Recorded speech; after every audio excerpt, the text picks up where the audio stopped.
Good afternoon. In accordance with the sections 45 and 53 of the Planning Act 1990 as amended, this meeting of the Committee of Adjustment of the City of Toronto is called to order. The Committee of Adjustment consider applications for variances from the provisions of the zoning and also apply that to the property and permission to extend or alter lawful non-conforming uses and consent to survey property to create new lots. My name is Yim Chen. I will be chairing the hearing this afternoon, and we'd like to just introduce the members of our panel, Mr. Peter Reid and also Mr. Dylan Reid, and we are waiting for 2 more members to turn up. But I'd like to also introduce our hearing procedure. I also like to acknowledge that the land we are meeting on is the traditional territory of many nations, including the Mississaugas of the Credit, the Anasabe, the Chippewa, and also the Haudenosaunee and the Wendat peoples, and is now home to many diverse First Nations, Inuit, Métis peoples. We also acknowledge that Toronto is covered by Treaty 13 with the Mississaugas of the Credit. Committee of Adjustment public hearing are now conducted in a hybrid in-person and virtual format. Some applicants or participants will make their submission in person, and others will participate virtually by electronic platform, WebEx. And the meetings are also streamed on the Toronto City Planning YouTube channel, and anyone wishing to view the hearing might watch on YouTube. Those who want to participate virtually have also registered in advance will be connecting with their computer, tablet, smartphone, or telephone, and have the options of participating via video or audio only. All virtual participants will automatically be muted on entry. When your item is called, you will be unmuted by the moderator, 1 person at a time. We also ask that you mute your devices until you are called to speak. Those participating by video appearance will be temporarily upgraded to panelist status when your item is being held. During this time, your camera will be enabled, and you will only be visible during your 5-minute speaking time. At all other times, your video will be disabled and you will be reinstated as an attendee. For both in-person and virtual participants, Committee of Adjustment staff will share presentation materials submitted in accordance with the written submission deadline. Those participating through WebEx are not allowed to use a share screen or any other panelist controls. The host will remove you from the panelist role if you fail to respect this instruction. And how to receive a copy of the decision.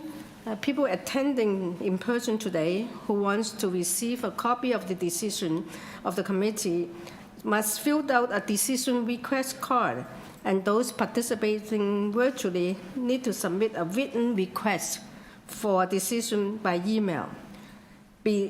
Please ensure that you include your name, address, email address, because the Committee of Adjustment and also the Toronto Local Appeal Body, the TLAB, will be sending notifications and appeal updates by email only. If you do not agree with the decision of committee, you might be able to appeal the decision to the Toronto Local Appeal Body, or in some limited circumstances, to the Ontario Land Tribunal. However, the provincial government amended the Planning Act and January removed rights of third parties to appeal Committee of Adjustment decisions. Only the applicant, the Minister of Municipal Affairs, Housing, specified persons, and public bodies, such those terms are defined in the Planning Act, are permitted to appeal decision of the Committee of Adjustment. Appeal instructions are set out at the bottom of the decision of the committee. And the following is the hearing procedure. First, I will call each item in the order of the agenda. And when an applicant or application is uncontested, the agent or applicant may proceed with the presentation if desired. When the committee does not require a presentation, applicants are to advise the chair should they wish to speak to the committee. The committee may ask questions or take the matter into committee for decision. And each speaker, including the applicant or the agent, will be given a maximum of 5 minutes to address the committee. And I will comment when you're reaching your 5 minutes. Any presentation and other material you wish to submit to the committee must have been emailed in advance of the hearing. Staff and committee members cannot accept materials at the hearing. When addressing the committee, please clearly state your name and address, and please remember to confine your remarks to the matters that are outlined in the application. The applicant or agent will proceed first and will make a presentation to the committee.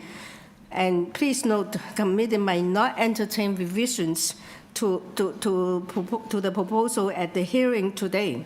The committee might decide to defer the application if substantially revised, just to make sure that the revised application is accurate and that all those entitled to notice are informed of the changes. Then individuals either in support or opposed to the application will be invited to speak. January 1st, we will call the speakers in this room, and then we will go then to those participating through WebEx. Committee members may ask questions of each speaker, and when all the speakers are finished, the applicant or the agent has an opportunity to rebut the issues that were raised by the speakers. And this will mark the end of the discussion, and the application then will be taken into committee for decisions. And for the afternoon sessions, do we have any conflict of interest to declare both staff members? No. And also, do we have deferral or closed files for this session? Through you, Madam Chair, no files that need to be closed this afternoon. We do have one deferral request, but it is timed at 3:30 or shortly thereafter, so we'll deal with that at that time. Oh, okay. And now we're ready for the first item in this session is item numbers 16, I think it's A, B, and C, is serve the property into different, like 2 lots. And the purpose is to obtain consent to serve the lot into 2 residential lots. And each one will have a new 3-story detached dwelling. And,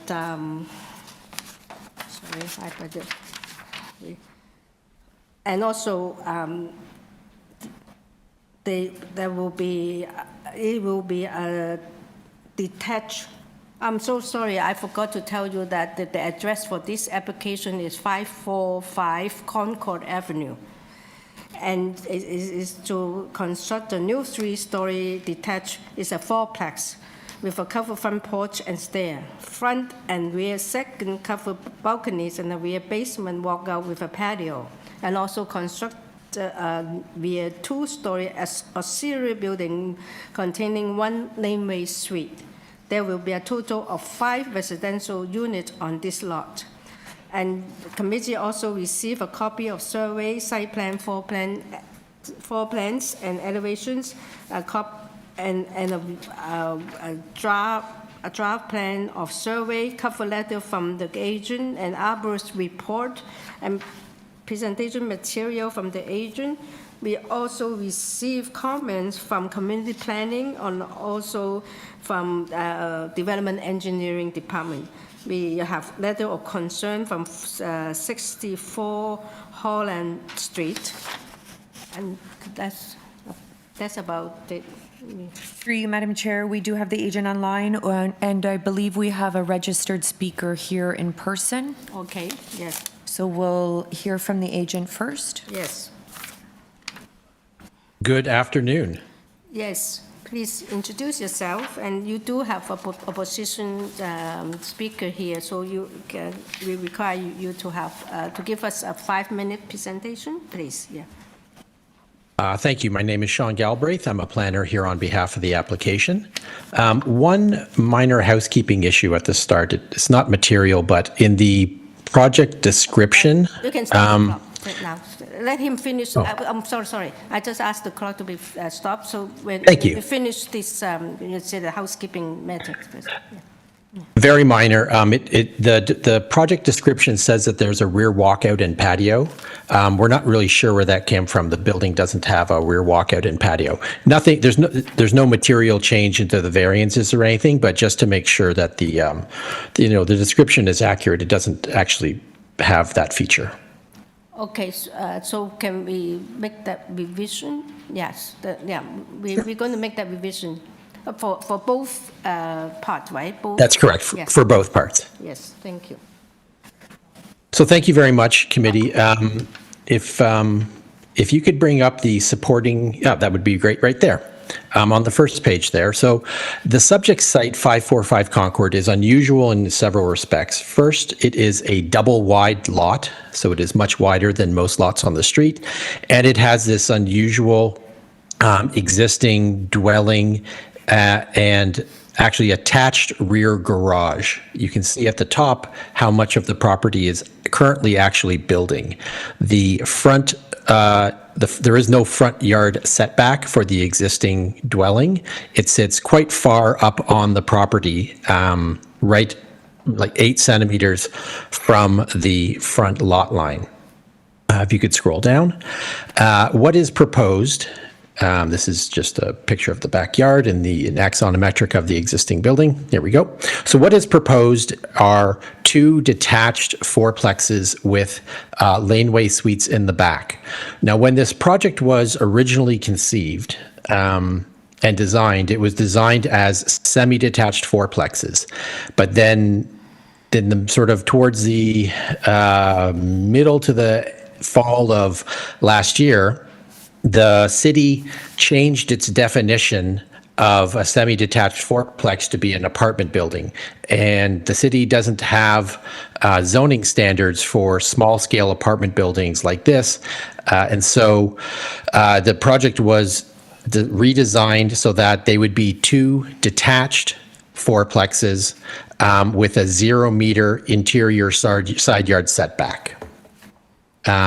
This would permit the same volume of building as an apartment building, but have zoning standards that were more appropriate for a building of this scale. As you can see here, this shows how the fourplex will be divided up. Each of them will be 2 stories tall with 2 bedroom units in each, and the laneway suite will be 2 bedrooms as well. And it'll be the same on both sides on each of the new lot. If you could scroll down, please. There's a whole bunch of stuff about the tests for consent. This is good. So this just generally shows where the variances are located on the property. So we have 5 variances for each lot.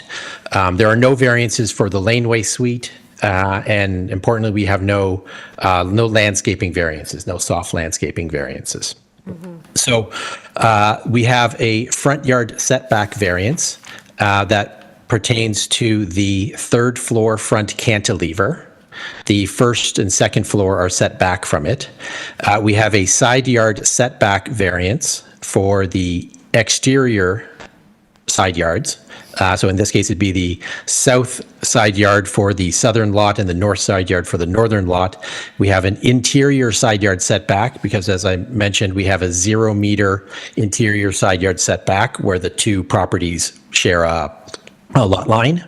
And then there are variances 4 and 5 pertain to setbacks for the various balconies and patios. If you could scroll down. So actually, if you could go to the very last page, I think that is helpful.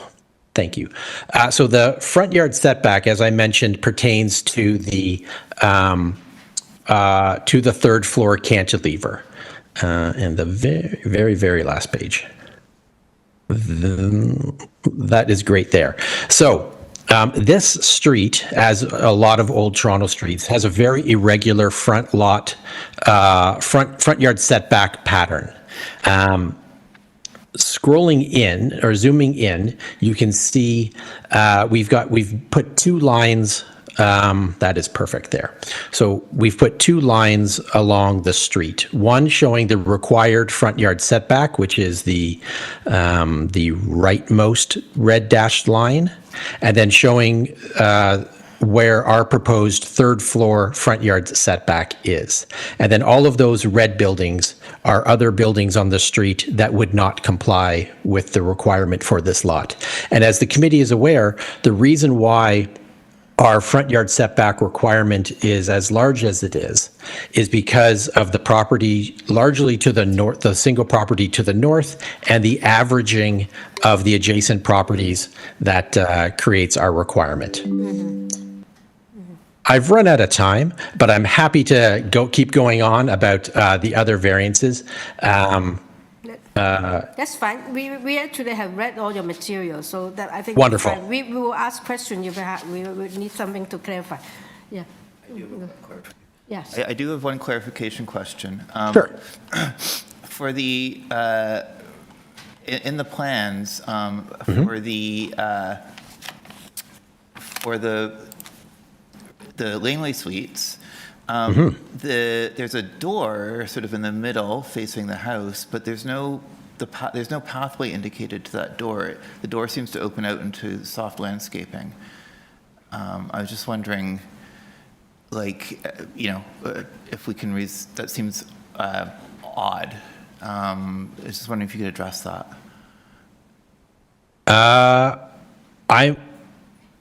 I'm going to text the architect just to confirm, if you don't mind, and I can come back to that. Yeah, sure. I mean, you'll be coming back later, so maybe you can just address Yes. that at that point.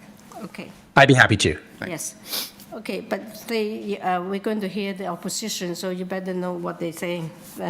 So, okay, let's have the opposition. Through you, Madam Chair, then we'll call up the speakers that are here in person. So if you're here to speak to this item, I think there's only two people. Just come up to the podium.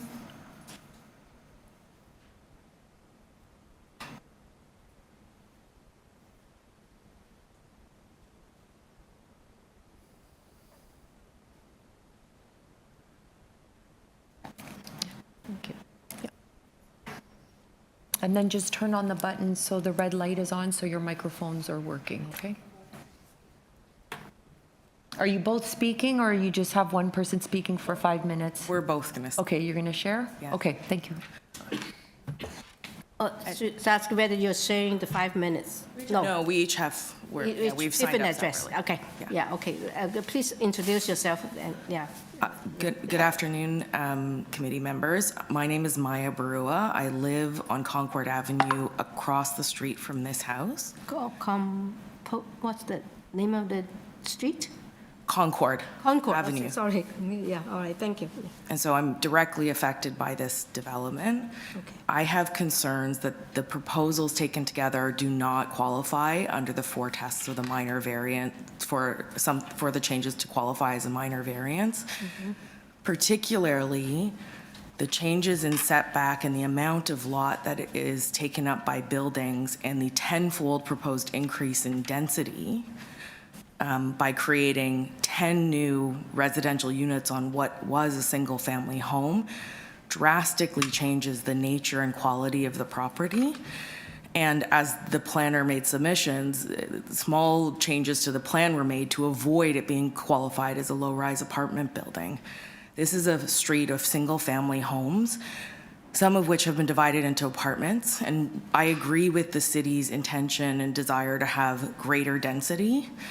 But this change is too much for this property in this neighborhood. And the proposed lack of setback on a house that's already further ahead, I can tell you from every other house around it, what the planner showed are mostly porches and not the actual buildings. As someone who lives on the street, I can tell you that's what it feels like. The proposal is going to be incredibly imposing. and will change the streetscape and the quality of the street landscape in a way that is really drastic. And we are in a neighborhood that is within a few blocks of several very large condo developments. So we are already facing increased pressure for parking and traffic in our neighborhood. We have been trying for years to get speed bumps on our street because of the through traffic, and all of that is going to be impacted by this development, which puts 10 families, in theory, in the spot of one.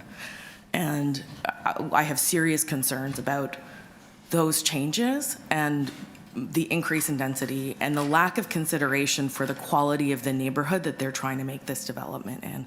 It does not appear to be minor. It does not appear to be an appropriate or desired change for the neighborhood. It is not in keeping with the houses on the or the general intent of the zoning in that neighborhood, which is a residential street, not a street of apartment buildings. Those are my submissions, and so I'd ask your committee, you as committee members, to consider that input and the impact on the neighborhood. Any question to this speaker first? No. Okay. I have a quick one. Maybe you can, Yes. you can answer before we move to the next one. Is that you have mentioned that the only impact you feel that is because it's increasing density, right? That's the impact that directly will affect you. If I could answer that, it is both the increase in density by the tenfold, like 10 units they're proposing on the site of one, but also the lack of setback and the fact that on 3 of 4 proposed property lines on the 2 sites, they're going to the very edges, effectively. They're asking for variances on 3 of 4 property lines, all of which encroach on the neighbors and the street.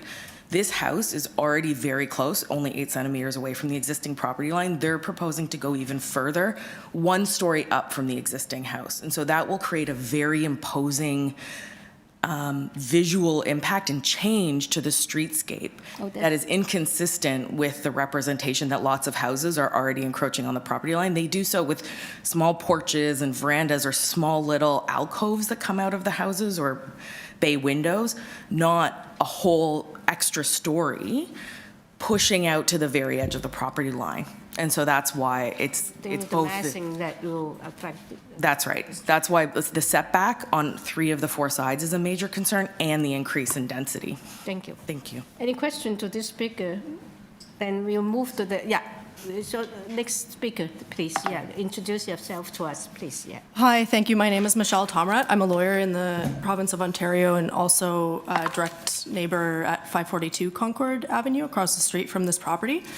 What's your address? 542 Concord Avenue. Okay, 542, okay. And just a note in reference to Mr. Galbraith's submissions that there's an irregular frontage on this street. If you were to walk down the street, even on Google Maps, regular street view, as opposed to the gray boxes, you would notice that every house on the street has a front yard garden.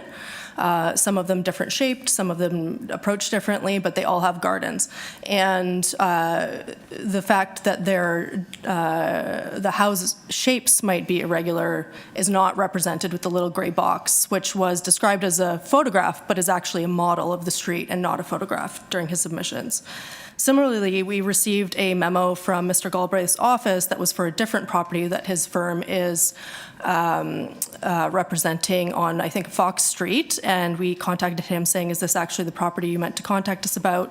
Didn't get a response to that when asking whether it was an error and we were intended to receive information about this property. We received relatively late notice about the changes proposed for this property as well, which limited our ability to seek any kind of meaningful input in terms of advice about the change. But I'll just move on from those technicalities to my substantial concerns about the tree. About the change. There's a large silver maple tree on the neighboring property, which the proposed plan intends to injure, and a normal setback, which would be the average of the 2 properties on either side, would significantly reduce any potential injury to that tree, which is regularly losing branches onto the street, a city-owned tree. Similarly, there's another tree that in the arborist report was already removed, an apple tree that was said to be 29 centimeters, which is curiously 1 centimeter below the required for permit before removal. And so my suggestion would be that the city go and measure the stump from the tree that was removed and confirm whether or not that was appropriate before considering the proposal to injure a much larger tree.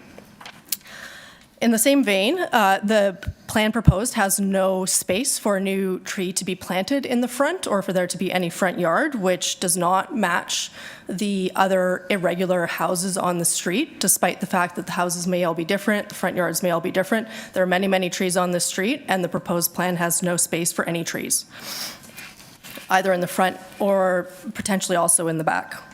There's also no balance in the plan in comparison to other homes on the street. We're talking about a 10 times change in density where parking is already unavailable on the street due to overflow from neighboring businesses and dwellings, and that is before the completion of construction at DuPont and Ossington, before the completion of construction at Dufferin and DuPont, before the completion of construction a bit down the road, also on DuPont towards the gas station further west, and before the completion of construction on Dovercourt and Bloor. So that's 5 large condo buildings that are not quite complete, that are going to significantly impact parking in this neighborhood already. And we're talking about taking away 4 potential parking spots, as well as green space from this area, without making any kind of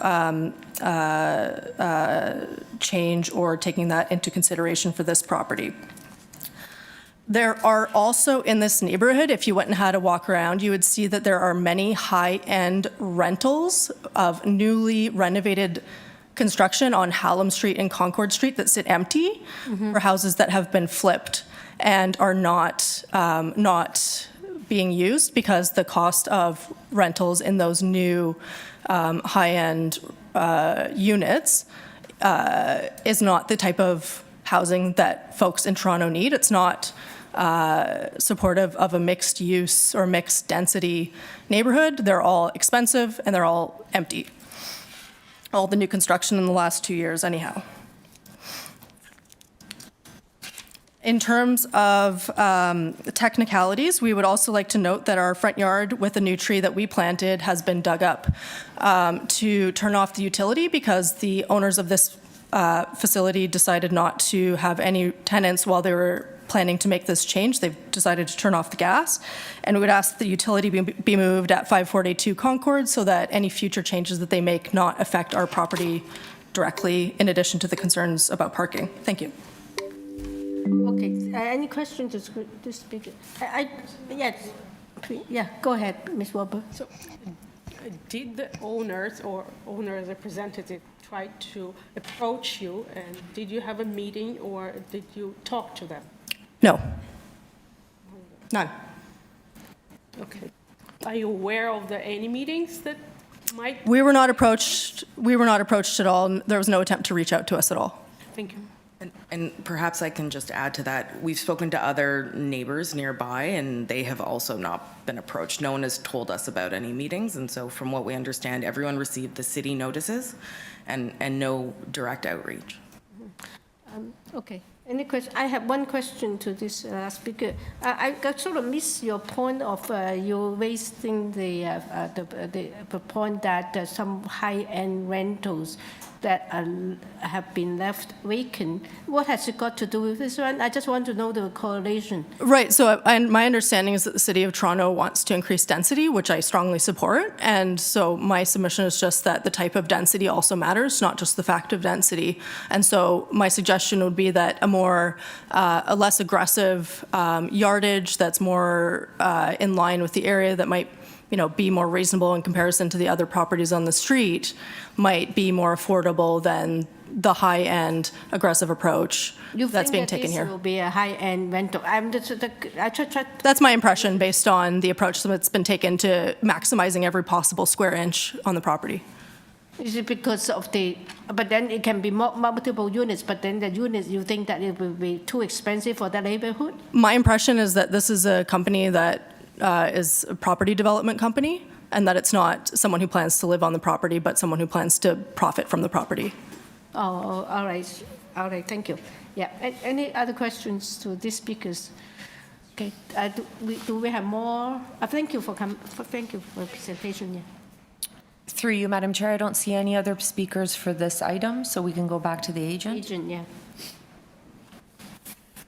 Thank you very much. I was making notes. I think I got all of the comments. I won't address the ones that seem to be more personal grievances, but I will say that I did drop off flyers to all of the properties within the notification radius. We did speak with the owners to the south, who would be actually directly impacted by the development, and they were fine. We addressed all their concerns. We're building them a new shed in the backyard that happens to cross the property line. And they don't have any concerns with the proposed development. I don't remember hearing from the neighbors across the street. I provided my phone number and my email address, but I don't remember hearing from them. And I apologize if I missed that somehow. So let's see here. So the number of units, there is no variance for the number of units or for the density.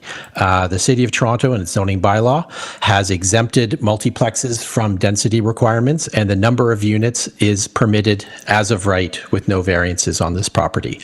If there was an interior side yard setback and they were two detached fourplexes, the number of units would not change. Let's see here. As the neighbors noted, there are lots of apartments on this street. When I was dropping off flyers, I wouldn't say every house, but I'd say maybe a majority of houses had 4 or more mailboxes that I was dropping flyers off. I had to print more because of it. It's great to see. Like this is exactly the kind of street you find in Old Toronto, where houses have been split up into smaller apartments, and provides a very wide variety of densities in terms of number of units on properties. And this simply will continue that tradition. In terms of the front yard setback, there seems to be a misunderstanding. The front yard setback is actually larger than it currently exists on the property, and the variance applies just to the third floor. So the first and second floor are set back farther. The third floor is cantilevered, and there will be space for front gardens and front soft landscaping. And there's no soft landscaping variances at all. And furthermore, as you can see in this graphic here, the front lot line is set back pretty substantially from the actual sidewalk. I'm not sure what that distance is. I've asked the architect, but I think it's over, I think it's probably 5 or 6 meters. To Mr. Reed's question from earlier, we will have a 1 meter wide walkway going to the doors of the laneway suites. I'm not sure why it's not shown on those drawings. But they will be there, and it does not impact the rear yard soft landscaping percentages because they are permitted. Next item, setbacks. So if the supporting materials could be brought up and scroll down to the section on setbacks. So the side yard setback, the exterior side yard setback variance, on the south side, the setback requested is larger than the existing condition. We can go down. In my opinion, the setback, actually stop here, this is pretty good. So the side yard setback requirement of 0.9 meters is required because the basement has an egress window on the first floor. You can kind of see it there at the bottom. That window is actually set back more than 0.9 meters. It's like 1.06 or something like that. But because it is part of the side main wall, the floors 2 and 3, which are 0.45 meters from the side yard, which do not have windows, it is still triggered. The entire wall is considered to be sidewall, and the bylaw doesn't differentiate between the portion of the wall that doesn't have windows from the portion of the wall that does have a window. So in my opinion, This is more of a technical variance. The windows itself actually comply with the bylaw. And if this was simply a straight wall up and down with no window, it would also comply with the bylaw. As for the interior side yard setback, there is no impact for any neighboring properties that result from that. In terms of parking, as the committee knows, there is no minimum parking requirement for properties of this scale in Toronto. This is a good thing. This is a positive step that the city has taken to encourage more active transportation in the city. And in this case, we're closing an existing driveway, so we're actually adding a street parking space. There will be no injury to the tree in the front. It's a city tree. We've already engaged urban forestry. And we would require a permit regardless, since urban forestry has requested the standard conditions, which we have no issue with. I think I covered all of them.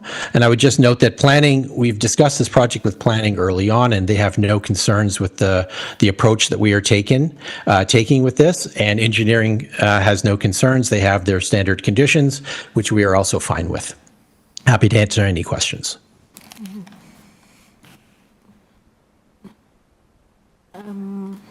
Yeah. I'll go a couple questions. Yes, go ahead. I noticed that I think there's development engineering has a whole bunch of conditions, including lane conveyance, moving the bike, the indication where the bike parking is, and also garbage bin space. Are those conditions all okay with you? They are all okay with us. Okay. We're aware of them. So they're a work in progress in terms of putting them on the plans, but there are no issues. We are totally fine with those. Okay, and you have somewhere else to put the bike parking? Yep, Yeah, totally. okay. I do have a question, because what you just mentioned, I tried to find whether there's a report or whether you have discussion with transportation. You said that you will reinstate or eliminate an existing driveway curb? Yeah, the property has a driveway on the north side. Yeah. And we will be, that driveway will have a building on it. We will not have a parking on the property. So usually we will have some kind of comment or from transportation as to how they want to have it restored or make sure that the curb is restored. Where do you only just have a discussion with them and that's what you told them you're going to do? Or you We have didn't some kind of discuss- sorry. recommendation? Yeah.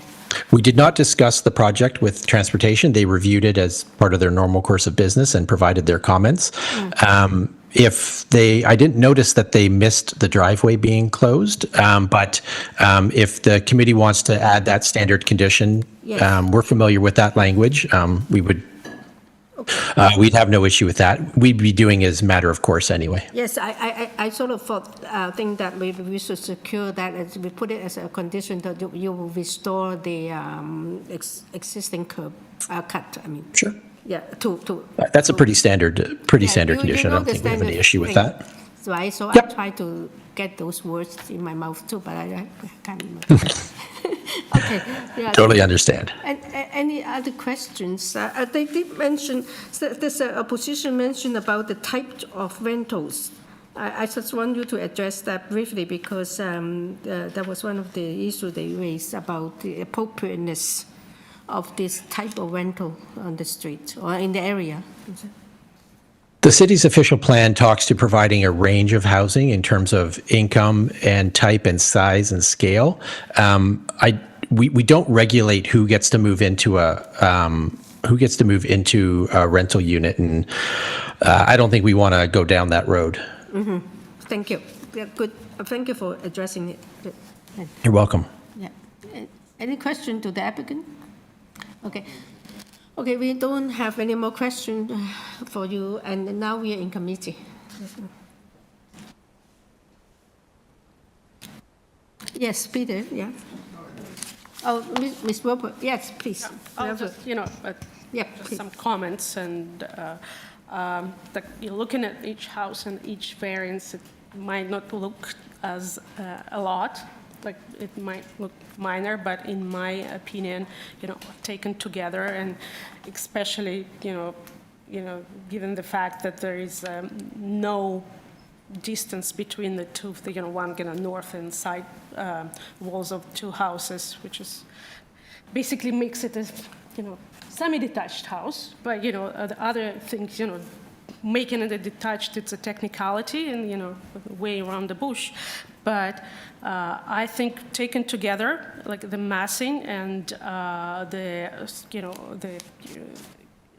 massing and the side, it's a, every side, right? There is a setback that is in breach of the guidelines. So I think together it's not a supportable application, in my opinion. Okay. I would have a different opinion. I thought that this was actually a very elegant way of getting the space onto this amount of space into this location. It is set back further than the current house, so it's an improvement. I like the fact that it's essentially a semi-detached, whatever the technicalities are. I think that's a much better way of doing a divided lot than trying to do two separate houses, especially in a space like this. I really note that how cleverly the side yard setbacks have been done. As you know, I'm often concerned about side yard setbacks. I take the point of the applicant that at the ground level, it meets the 0.9 meter requirement, and at the second level as well. And it's only at the top level that it doesn't, but at that level, there's no windows, and therefore it technically would meet the 0.45 requirement.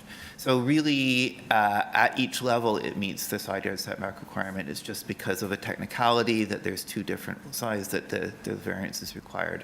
And I thought that was a very creative way of addressing the space. The only thing I would say might be a bit of an issue is the top. I know that the city prefers to have the top floor of a house kind of set back a little bit, whereas this one is forward. But I think given the location and the tight location, I think it's, I find that acceptable. So I think between those various things, I think it's a supportable application. Okay, thank you. Peter? Yes, please, go ahead. Thanks, Chair. I'll add a couple things. I agree with Dylan's points wholeheartedly.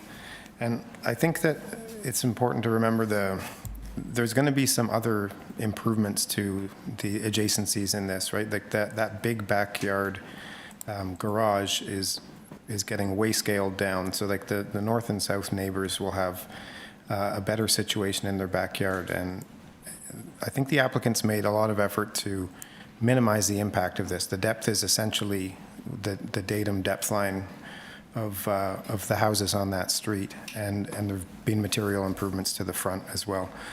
I understand the concerns of the neighbors, but I think this is exactly what the city's looking for in their new policies, and it's going to be a change for neighborhoods to adapt to. But this is what the city expressly sought out, and the variances that are required for it I think are credibly small. So I'll support it as well.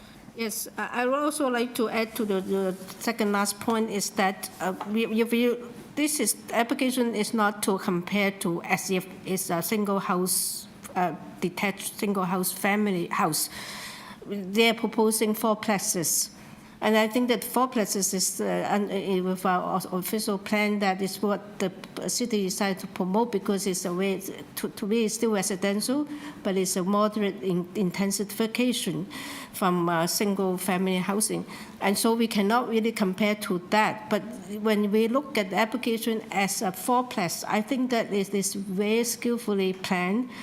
According to our experience with many laneway houses, that they will at least have one, sometimes even 10 or 12 variances, and they managed to have none on this proposal. And for the other part, the main house, the four plexes, and they have relatively few variances. And I think that this is going through some very careful planning. And having to utilize the site and the location of the site, which is on Ossington and the Dolphin Court area is very urban, and it's the way a lot of transportation, walking distance to many things. So I think that it is a good proposal. I would support it myself. Yeah. Okay. Yes, my comment to you, Madam Chair. I can't see you in between the. Okay. Yes. So my comment are more aligned with Ms. Wolper. I believe that proposing four unit in the main each side, and also one in the backyard, like 10 unit in such a small property. It's just pushing a little bit of limits. So I'm not supporting this. Okay.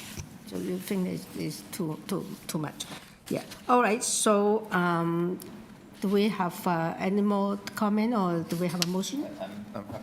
Please.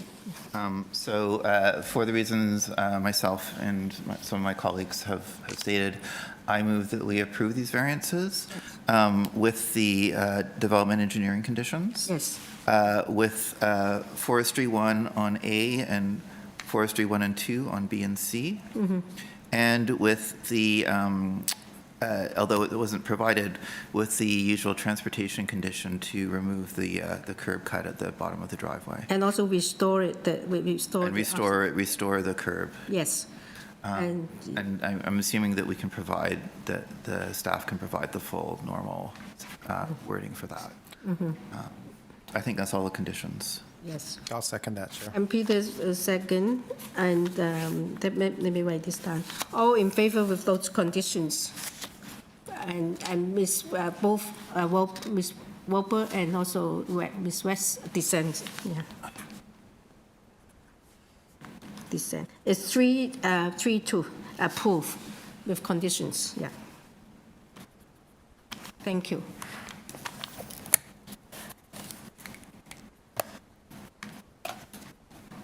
Okay, we've done that. Thank you for coming. Yeah. The next item is number 17. 17, the address is 55 to 75 Brownlow Avenue.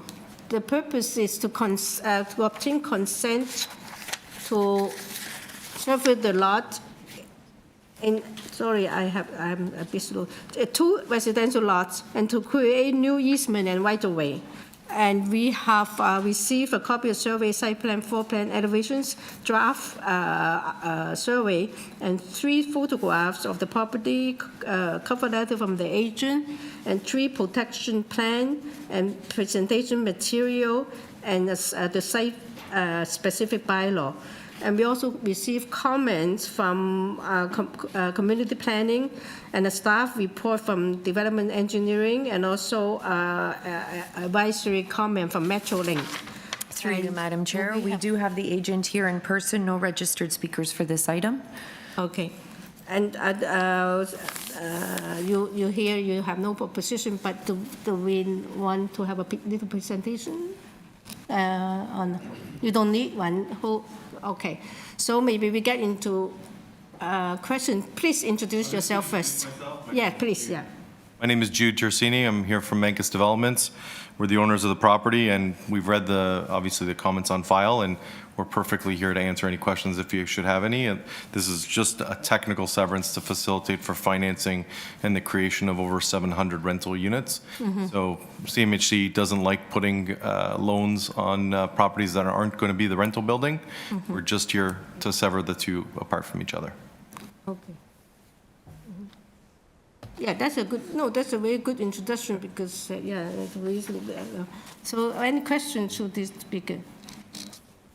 Okay, anything you want to address us before we move in the discussion? Okay, now we're in committee. I'll take this, Chair. Oh, please. Thanks, and thanks we're not asking questions just because we've reviewed all your materials, and thanks, your covering letter was very helpful. And this is straightforward, I agree, it's a technical variance to allow a severance and phasing of development. So I can see no negative side in approving this, so I move approval of the application subject to development engineering conditions. Oh, okay, anyone want second? Mr. Dylan, wait second. All in favor with no conditions? Through you, Madam Chair, it's standard consent conditions. Yeah. with all the- and oh, yeah, Engineering sorry. has the same Yeah, there's some conditions, a lot of conditions. Yeah. Thank you. That usually is compound conditions there. Okay, yeah. Okay, all in favor, please. Again, yeah. All in favor. Mozilla was, I think. Sorry, all in favor? Can I see all hands raised? Thank you. Okay. Thank you, everybody. Thank you for coming. Thank you. And next item, the number 18, A, B, and C. This is also to obtain a consent to sever the lot into 2 undersized residential lots, and also to construct a new 2-story detached dwelling with a front integral garage and a covered front porch with stairs and a rear basement walkout. The existing rear 1-story auxiliary building, which is a detached garage, will be demolished, and there will be a total of 2 residential dwellings on this lot, one in the basement and also one in the first and second levels. And then there were one part 2 is also to construct a new 2-story detached dwelling with a front covered garage and a covered porch with stairs and a rear basement walkout, and there will be 2 residential units on this lot. And we receive a minute of the February 26th public meeting, and we have a survey, we have a revised site plans, floor plans, elevations. We have corresponding from the agent and presentation material from the agent, and we have comments from Urban Forestry. We received opposition from number 16 Oswald Crescent. And that's it. We have. Good afternoon. Do we have? Do we have any opposition? Anyone else to? Through you, Madam Chair, did you read all the materials in on both pages? On both pages? Oh, you extend, okay, sorry, no, I only read the one page. And then we also received more oppositions from number 13, number 5, number 7, from Oswald Crescent, and we have from ARLINGTON and Davisville Residents Association. We have also number 22. And we have Arbor's report from on behalf of the owner of number 7 Oswald Crescent. That's the material we received. Yeah. And through you, Madam Chair, sorry, under the very late materials, I'll ask the presenter just to put it on the screen. There is a letter from not the ward councillor, but the councillor from Ward 15.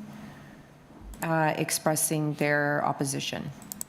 And through you, Madam Chair, we do have the agent here in person. We do have a number of registered speakers in opposition here in person and one online. Okay, so you do, yeah.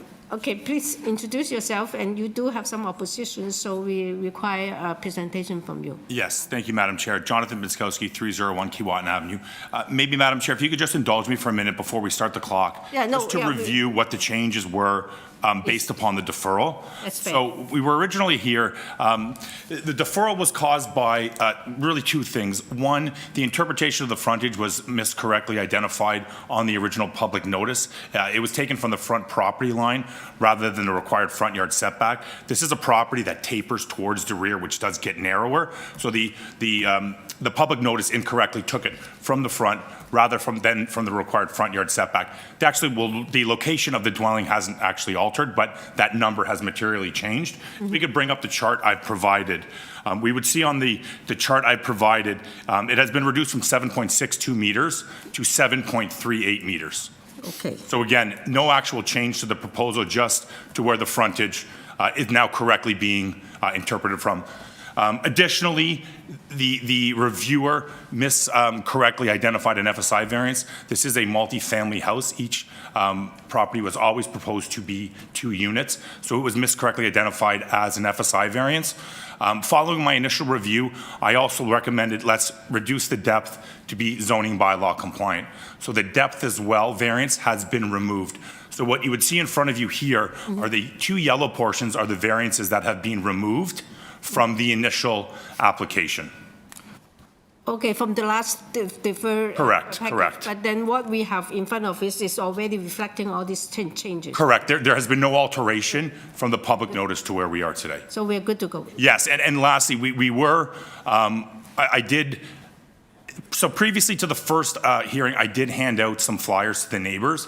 Nobody contacted me prior to that meeting. I was in contact post first meeting. We did have a meeting 2 weeks ago with the adjacent neighbor to the south and the north. I mean, we weren't able to really make any headway, but we did have a meeting with those 2 direct neighbors. I think that summarizes it unless there's any questions from the committee at this time. Okay. No. So if we can go back to my presentation material. We go to page 2, please, slide 2. This is the subject dwelling, just one up, please. So we have the subject property. This is actually, oh no, I was appreciating not starting the time, but okay. Okay, So- it's fine. Yes. I'll give you a few So more seconds. what we have on the screen here is the subject property. Subject property is a detached dwelling with that tree in the front yard, which I will speak to through my presentation today. If we go to the next slide, please. And this slide here is a little bit more evident and really shows the topographical change on this portion of Oswald. The east side of Oswald is really built up a lot more than the west side of Oswald, and that's directly related to some of the impacts I'm going to speak to as we go through this presentation. If we could go to the next slide, please. This is just the property to the south, again, elevated as you see the steps coming up. If we could go to the next slide, please. So in terms of the consent criteria, what I've done here is I've really given you the frontages of all of the properties as they front Oswald. Again, I will acknowledge it is not from the required front yard setback, but rather from where it actually touches the property line itself. I did in hopes of being consistent with what you hear from some of the neighbors, I used the averaging numbers that the neighbors had presented in their documents. So in terms of what we see along this portion of Oswald, in terms of the frontage itself, we can see that the existing lot frontage along Oswald here is 10.03 meters. The existing frontage of this property is 15.24 meters. So essentially 5.21 meters larger than what the average is. The proposal that is before you today is 2.41 meters less than the proposal, than what exists on the property today. I want to note that there's only one other large lot, larger than this lot on the block. It is the southern at the bottom left corner. It is an irregular lot shape, okay, where it does not have enough depth and would not be able to accommodate 2 dwellings via severance. So in terms of destabilization and precedent, this really, and the lot to the north, which is already a semi-detached dwelling, it's not a detached dwelling, it is a semi-detached dwelling. The one opportunity for a similar project is really just that irregular lot at the bottom, which really would not be able to accommodate a severance with a functional house. I just want to note that the OP policy on the screen that we speak of does not speak to maintaining the largest lot on the block. It speaks to the prevailing lot. Again, not the largest, but what prevails. And if we look at the numbers that are on the screen here, with the existing lot being, again, 5.21 meters larger than the average, with the proposed being 2.41 meters less than the average. There are lots that are smaller on the block than what is being proposed before you today. So this is not an introduction of a lot frontage that already does not exist on the block itself. In my opinion, the proposed lot frontages are in keeping with the prevailing frontages along Oswald Crescent itself. If we can go to the next slide, please. I briefly want to address, if we could zoom in on the bottom right driveway, I very briefly want to address the driveway width variance. The driveway width variance is caused by a very small pinch point. As you can see, I bolded the driveway itself. That pinch point is only where it curves around the tree, because every effort was made to preserve the tree that is on that boulevard. So that 4.01 meters is only at that pinch point. In terms of the actual curb cut and the entrance to the garage itself, it is zoning bylaw compliant. The variance is just for that pinch point as we curve around it. If we could go to the next slide, please. So this next slide here is showing a couple of things. I want to note, again, the building depth and mass is essentially zoning bylaw compliant. The only request we have for any type of mass variance is for the main wall height variance. Now, if we look at the property itself, as we go from Oswald into the rear, there is a 3.04 meter change in grade. So essentially, as you would enter the proposed garage at grade on Oswald to the walkout off of the first floor, it's 3.04 meters or 10 feet. The actual walkout on the first floor is essentially at grade. There is one small step from the functional first floor to the entrance at the rear. The main wall height at the rear portion of the dwelling is 6.86 meters. Okay, which is again some which is considerably below the 7.5 meter main wall height that is permitted. This is largely taken by, if you look at my one thick horizontal line that goes across, that is where the height is being taken from. Again, similar to the permitted frontage, the front yard setback controls the height, which is where we take it. And I'm going to go as fast as I can. The last really thing I want to touch on here is I've superseded, if we could just actually go back to that previous one, please. What I've done here is the green overlay is what would be zoning bylaw compliant for height, and overall height as well as main wall height. What you see behind it with the hatch is what is being proposed. So we are essentially 1.03 meters below the maximum permitted height for this property. So in essence, it could be 1.03 meters higher. And again, with a zoning bylaw compliant main wall height, that would be in green. One last one, Madam Chair, and I promise I'll be done. I've just put here the massing of this as it relates to the adjacent properties to the north and the south. The proposed top of the roof of the subject property is actually below the top of the roof of the house to the north, is above the property of the house to the south. I don't want to, I'll speak to some of the things I know the neighbors are going to get into. These numbers are from the survey, so these are not interpolated, these are not taken from any type of three-dimensional.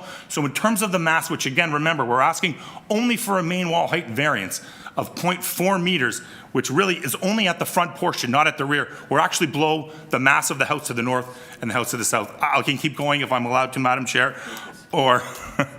I can give you 20 seconds. Okay, I think I just want to speak to one of the policies of 4.1.5 that speaks to the word prevailing. The policies of 4.15 do not speak to matching exactly what is within the neighborhood, but rather being materially consistent. If we look at the massing of, if we go one more slide down, this is my last one, I promise. If we look at the massing of what we're proposing on the left, to what would be zoning bylaw compliant at the right, which again could be a larger house at 45% coverage. Under the O-reg, these permitted coverages are allowed to be 45%. The mass of the house could actually be larger than what we are proposing and higher. Again, regardless of the severance or not. In terms of, maybe I'll speak to, I know Mr. Katie will speak to the garage. You have another chance I will speak to that in my, when we ask you questions. in my reply.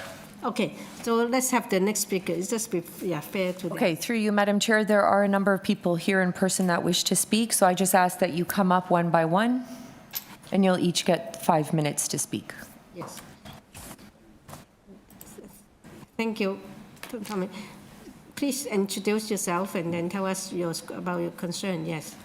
My name is Al Keevy. I'm with the South Eglinton Residents Davisville Association. I'll be speaking today on behalf of the Residents Association. Before I begin, I think the severances should get 10 minutes rather than 5 minutes, but that's just my editorial. So I'll try and keep my presentation down to 5 minutes. What I'd like to do with the technician's permission is to get through 10 slides in 5 minutes, and that's like 30 seconds a slide. I think I could do it. Mr. Bezinkowski almost did it, so if you bear with me, we'll move through the presentation pack, please. If you can bring that up. Right. South Eglinton Residents Association, Can we reset the clock? that's not it. Yeah, we can be, when he's ready to start, we can restart the clock too. Yeah. Do we get the right slide? Beg your pardon? Did we get the slide you want? Or you have some material?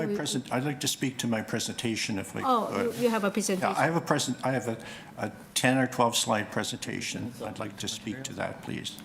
Oh, okay, then let's start then, if you just want to give us. Beg your pardon? Are you going to give us a presentation now, or you have some No, material you want to It was bring part up? of my submission. Okay. My submission. Okay. I'd like that technician to bring it up on the screen, please. Okay, It's essential. okay. Make that just a touch larger. There we go. Oh, there is, yeah, it's on the screen now. Okay, we're ready to go then. Next slide, please. There's a number of issues today. I'm going to address a couple of key ones related to the integral garage. The neighbor, Professor Aldridge, will be talking to lot area, lot coverage. We believe that this lot should not be severed. There's plenty of evidence to show that it shouldn't be severed. Mr. Aldridge will present that. Next slide, please. I believe that there is missed variances on this particular application. Across the city, you need 7.6 meters in order to build an integral garage. With the revision of frontage, the frontage is now 7.38 meters. It's not permitted now. This is a missed variance, and this was missed because the lot frontage has changed. I represented an application at 24 Oswald some number of years ago. It was a pie-shaped lot. It had the same issue as well. It's a common problem with pie-shaped lots. So we have a missed variance, has to be dealt with. Next slide, please. The evaluation of this proposal has to go essentially through two phases. First, we look at severance. If it's big enough, we look at the variances. We believe it should fail in the severance phase. We're quite surprised that this application has morphed from a single-family dwelling to a so-called multiplex dwelling, capable of having multiplex permissions. The language that was used today by Mr. Bezinkowski calls it a multi-unit dwelling. Lots of confusion why this building is eligible for multiplex permissions. Next slide, please. This is a very short street. Its characteristic is it's got steep slopes and pie-shaped lots. We've learned all about that. Next slide, please. There's special landscaping. This has special landscaping features. The sloping lot is a characteristic of all of the lots on the street. Mature trees is a very common element in the street as well. This is not just a little slope. This is a gigantic slope. Next slide, please. I've prepared a 3D massing model. If you can, this is using city data. You can see that the building is certainly quite massive compared to the other buildings. Because it's a new built form, if we accept the argument that this is a multiplex built form, then this is permitted. If it's a single-family dwelling, then it's oversized. Next slide, please. I've attempted to show the front elevations of both of the dwellings. What you see is very busy front yards here. Because the lots are so narrow, and Mr. Aldridge will point out how narrow they are, there's a lot happening in the front yard. This includes the driveways, the staircases, and all of that. Next slide, please. I've added the tree and the special, and the retaining walls were missed in the drawings by the site plan, the architect, whatever. These are very material structures. They've not been factored into the soft landscaping. It certainly changes the front view of the tree very dramatically. Next slide, please. Bird's eye view, this is big from the rear. Next slide, please. Another bird's eye view, it's very from the south. Just go back one slide very quickly. If this is indeed a multiplex, it's not evaluated typically under the official plan, which is 4.1.5. it has to be evaluated under OPA 649. 649 is the official plan amendment that we should be using to judge this application specific if we indeed believe that it's a multiplex. OPI 649 gives a number of criteria. One of the very special criteria is if you're building a multiplex, there should be clear access to the new unit, whatever it is, unit or suite. It's not clear that there is access. You can't get to that suite. There's no sidewalk from the front yard to the backyard of this dwelling. Next slide, please. Sun and shadow we can complain about. If it's 19 meters, I don't believe it should be 19 meters, it should be 17. It certainly is a very dramatic building. It creates a lot of shadow. Anyway, this is an issue for the property to the north.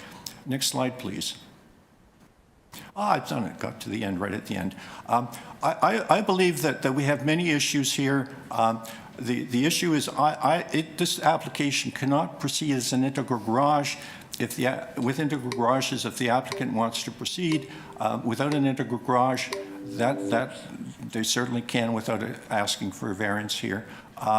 I will not use any more of your time except to point out that we have a very busy front yard and it's offensive under the Davisville integral bylaw. Thank you. Yeah. Thank you. We have a question here. Yeah. I think you're probably the best person as a representative of the Residents Association to fill us in on this. There's apparently a very specific bylaw, this Davisville kind of bylaw, that specifically bans integral garages in this area. Is that correct? And can you give us a bit of background to that bylaw? That bylaw was instituted back in 2017. It says it was designed in part to in the olden days, you would build essentially a 3-story building, and to get to the first floor, which was the living accommodation, you had to put 14 steps. You had to build 14 steps in order to get to the first floor, which we did not feel, and Josh Matlow actually supported the legislation.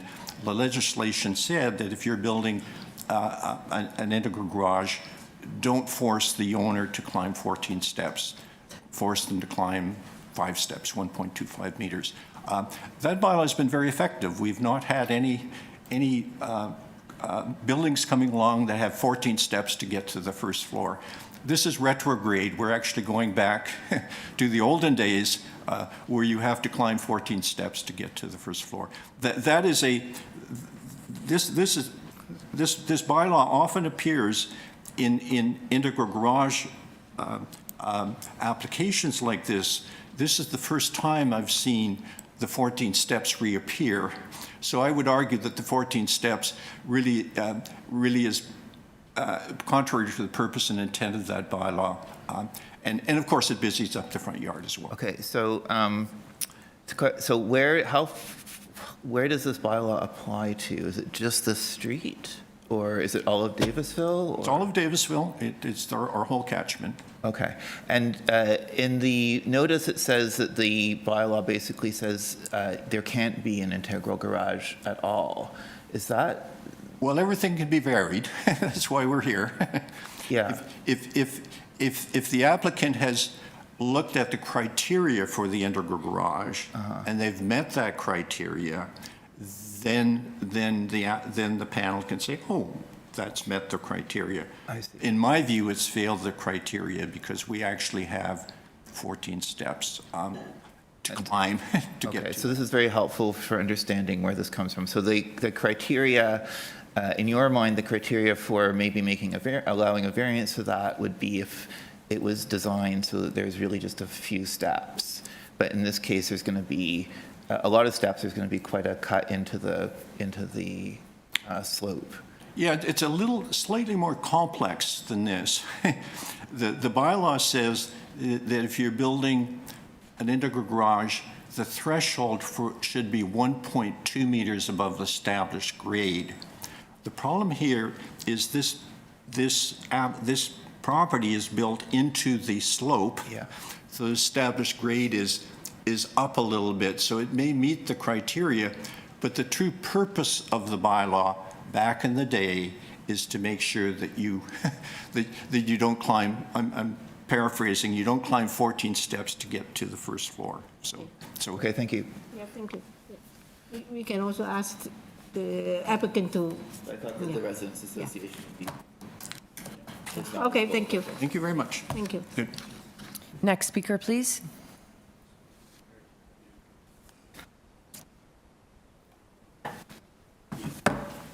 Good afternoon, committee members. So my name is Michael Opate. I'm the neighbor immediately adjacent to the north.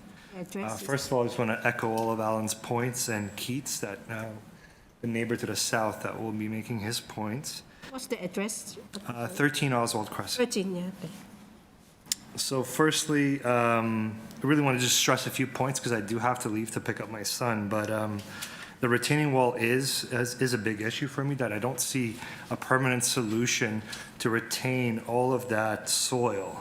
As I'm about a meter higher than this application, I feel and I'm stressed that the walkway that I have alongside of my house, that may start, I'm already seeing some shifting just naturally after I had that put in a couple of years ago. So I'm worried during construction afterwards, there's no permanent, they may use shoring during the build, but then there needs to be something permanent, like a retaining wall, I feel, to hold all of that hillside that may come.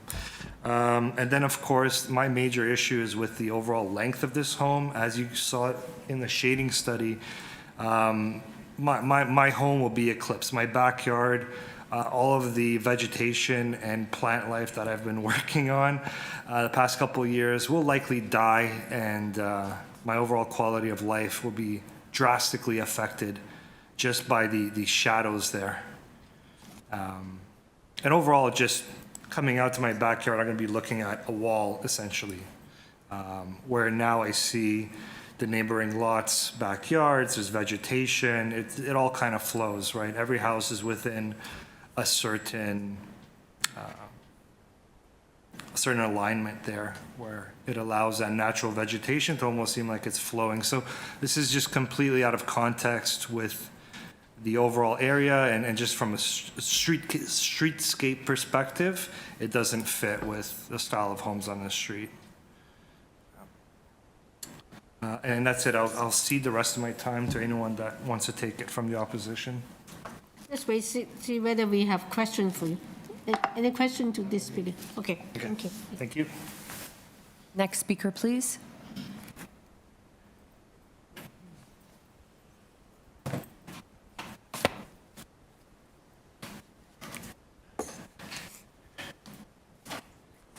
Hi. Hi, my name is Keith Aldridge. I'm here with my wife Madeline to present our position regarding the planned demolition of the house at 11 Oswald Crescent and replace it with a What is your address? I'm giving it to you in 30 Oh, sorry, yeah. And to replace it with 2 3-story detached buildings. We've lived at 7 Oswald Crescent. If I could have my talk up on the screen, I would appreciate it. There's a picture of the house. Well,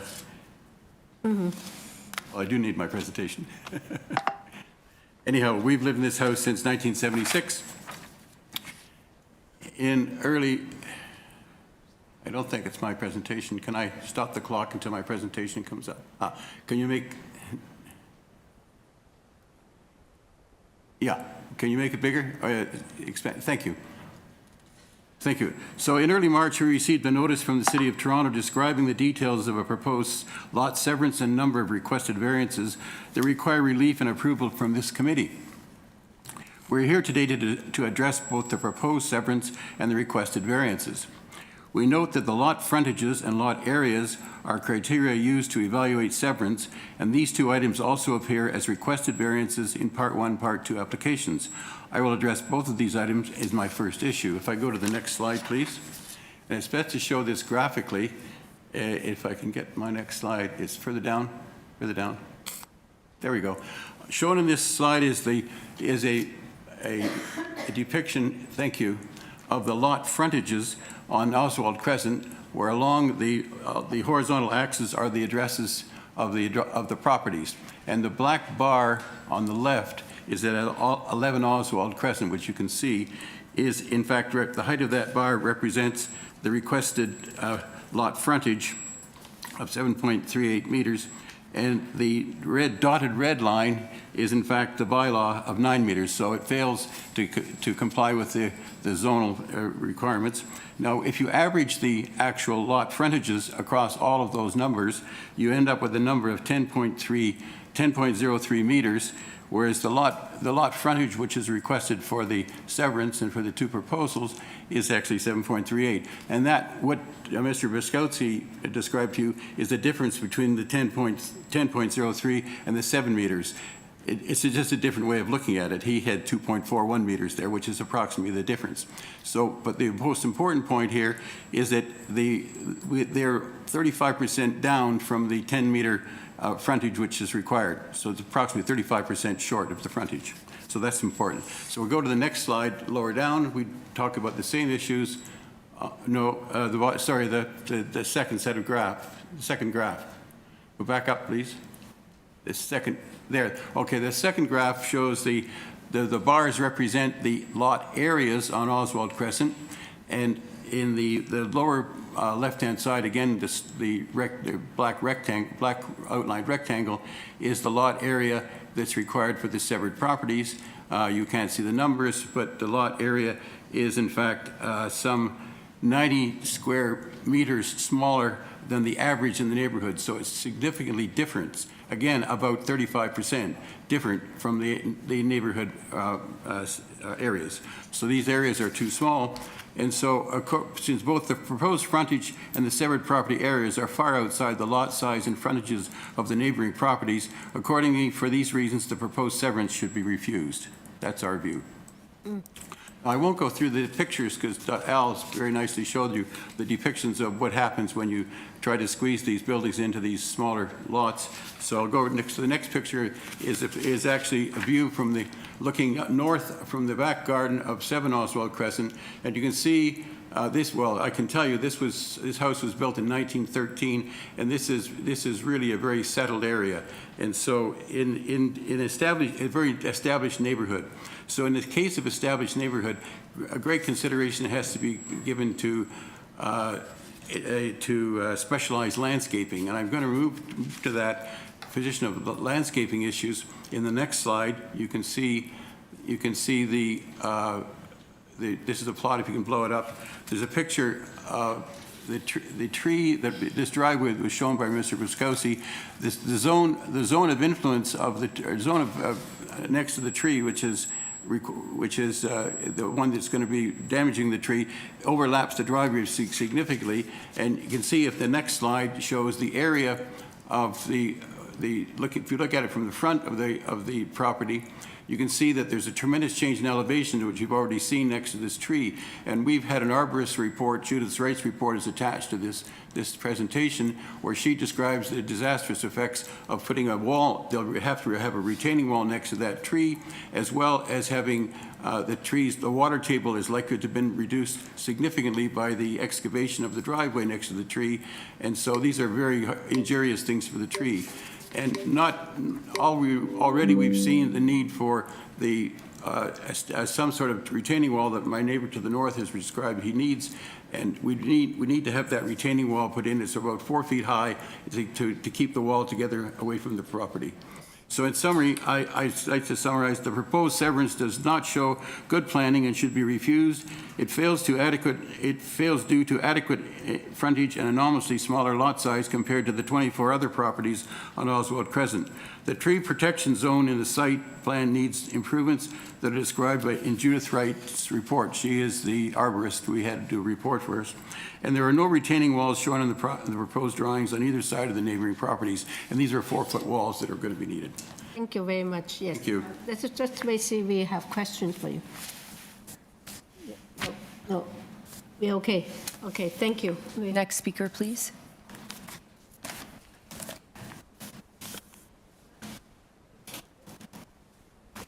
Hello. Hi. My name's Derek Thadani. I'm at 16 Oswald. I'm the property directly facing this project, or this proposed project across the street. I wanted to start with the environmental aspect of this. There's a huge, big, beautiful tree in the front, maybe the prettiest tree on the street. There are 2 proposed driveways going into a garage that run on either side of this tree within the tree protection zone on both sides. In my opinion, this will almost certainly destroy the tree. And the tree protection report indicates, and even the city's tree protection people recommend that this project should probably be denied on those grounds. In terms of the decrease in green space out front, in terms of the ability of environmental absorption of surface runoff, rain, et cetera, there's a great amount of hard space that's going to be put in with these massive staircases that are going to be put in next to the garages to get into the house. A lot of concrete and hard space that will increase the runoff. I'm sloped down from that property, okay, and so I have some concerns about surface runoff coming down onto my house and having to deal with that. In terms of classifying these as any kind of duplexes, I feel like that's a bit of a stretch. These are single-family homes with secondary basement suites. I think by the city's own definition, I went on the city's website, a detached house that has a secondary suite, meaning a basement suite, I assume, is not a duplex. I feel this is a way to kind of skirt the gross square foot limits of the property, which are set at 0.6 for this neighborhood.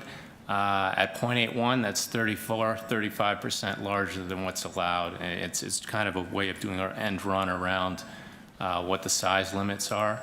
I don't feel that the proposal as presented is in keeping with the character of the neighborhood.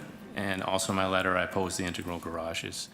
And then lastly, it doesn't meet the requirement for severance in terms of the lot frontage. And it just, in my opinion, my hope is that a single family, single home would be built on that property. I'm not against development in general. I accept pro-development. I've had a development myself in the past, but within the city bylaws and within the character and context of the neighborhood is what I support, and these do not fall under those grounds, in my opinion. All right. Okay. Okay, thank you. Thank you. Any questions, please? No, okay. All right, we don't have any questions already. So we have the next one, please. Yeah.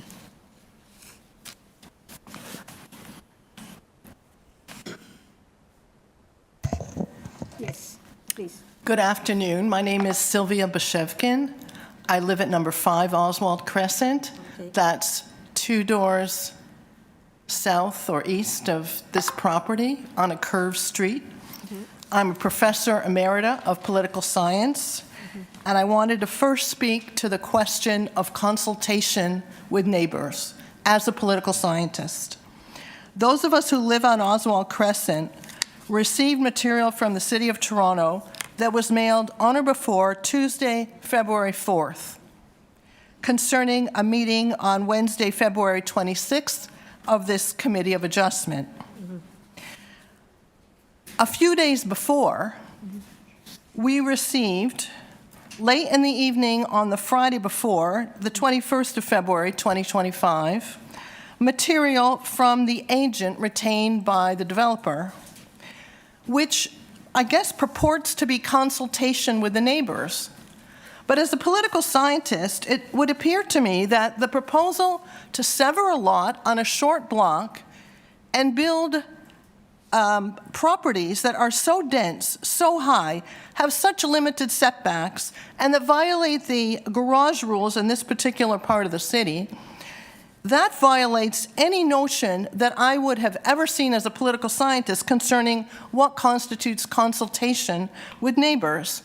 There isn't anyone in our area, as you can see from the volume of letters, who believes that all these numerous minor variances are indeed minor. They amount to very major consequences on a short street that's highly sloped, where the density, the height, the setback, the garage arrangements are not consistent with the neighborhood that currently exists. I object to the proposal as well because, as my neighbors have pointed out, there are clear environmental consequences.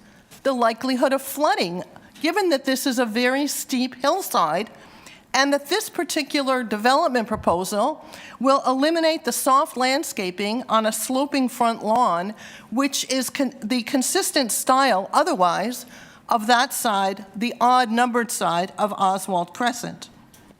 In addition, the city is concerned about trees and the importance of retaining older trees. This tree on that property of 11 Oswald will clearly be endangered by this proposal.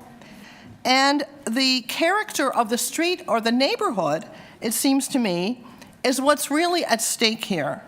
We have many reasons for opposing, but it seems to me that the vertical and horizontal encroachments, the style of the building and so on, is not what any of us would have recommended had we been consulted prior to the beginning of this process by this developer and the agent.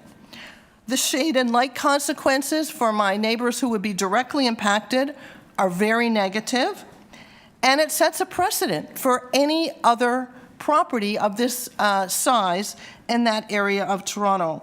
So I would say that the proposal is not materially consistent with the neighborhood, that both the severance and the proposal in terms of what would be developed here would not be anything that any of us would support. And it's unfortunate that the agent and the developer did not approach us, because many of us want to see the city, have, let's say, a congenial relationship among neighbors with new neighbors. And this was not possible in this situation, given the process that has been pursued by the agent and the developer. So I oppose for those reasons, and I very much support the views of my neighbors who've opposed on far more technical, as opposed to, in my case, public good grounds. I'm concerned about the erosion of the public good, which is involved when we have this sort of proposal landing on our doorsteps and no effort to consult with us prior to, coming before this distinguished committee. And it's too bad that there wasn't some effort to reach out earlier to reach a consensus on a proposal that we would all be very excited to support. Thank you. All right, thank you. Any questions? So my very quick question, just to confirm what you said. Since last deferral from February 26th, you have not have any contact with the applicants, or they will come and discuss the... No, I as the owner of number 5 Oswald have not heard from the agent nor from the developer. I have only received material in my door late on the evening of Friday, February 21st. Okay. Thank you. Oh, Thank you. And after the deferral, they will not come have No. contact. Okay, thank you. Thank you. Next speaker, please. Next speaker? No? See none? Okay, then we will go to the next speaker online at 32 Wilfrid Avenue.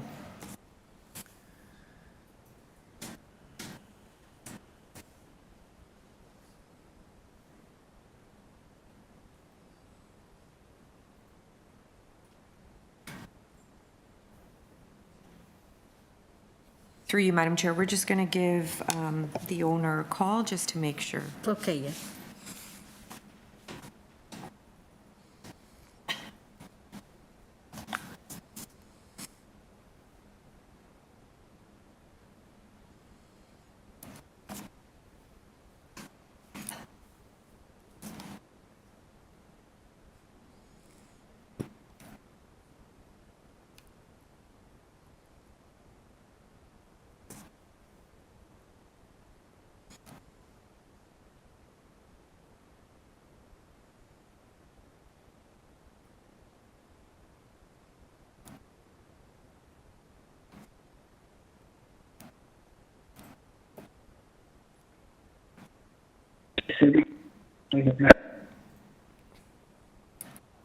Hello, Robert?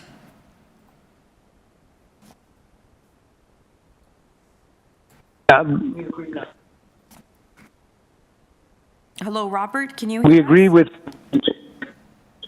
agree with what has been said up till now. We are definitely against Excuse me. any. Excuse me. Yes. Can you tell us your address? Can you introduce yourself, please? Yeah. Yeah, I'm at 30. We're at 32 Wilfred Avenue. Wilfred. Okay. Yeah. And your name is? Robert Isaacson. Okay. Thank you. Now, yeah. Now you can start. Thank you. Yeah. Yes, no, we have nothing to add to what has been said. We agree with the previous speakers. Okay. Thank you. Any question to the speaker? Okay.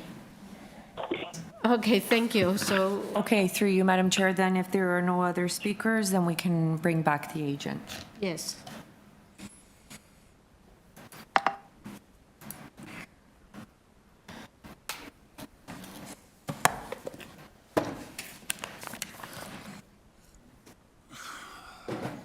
Okay.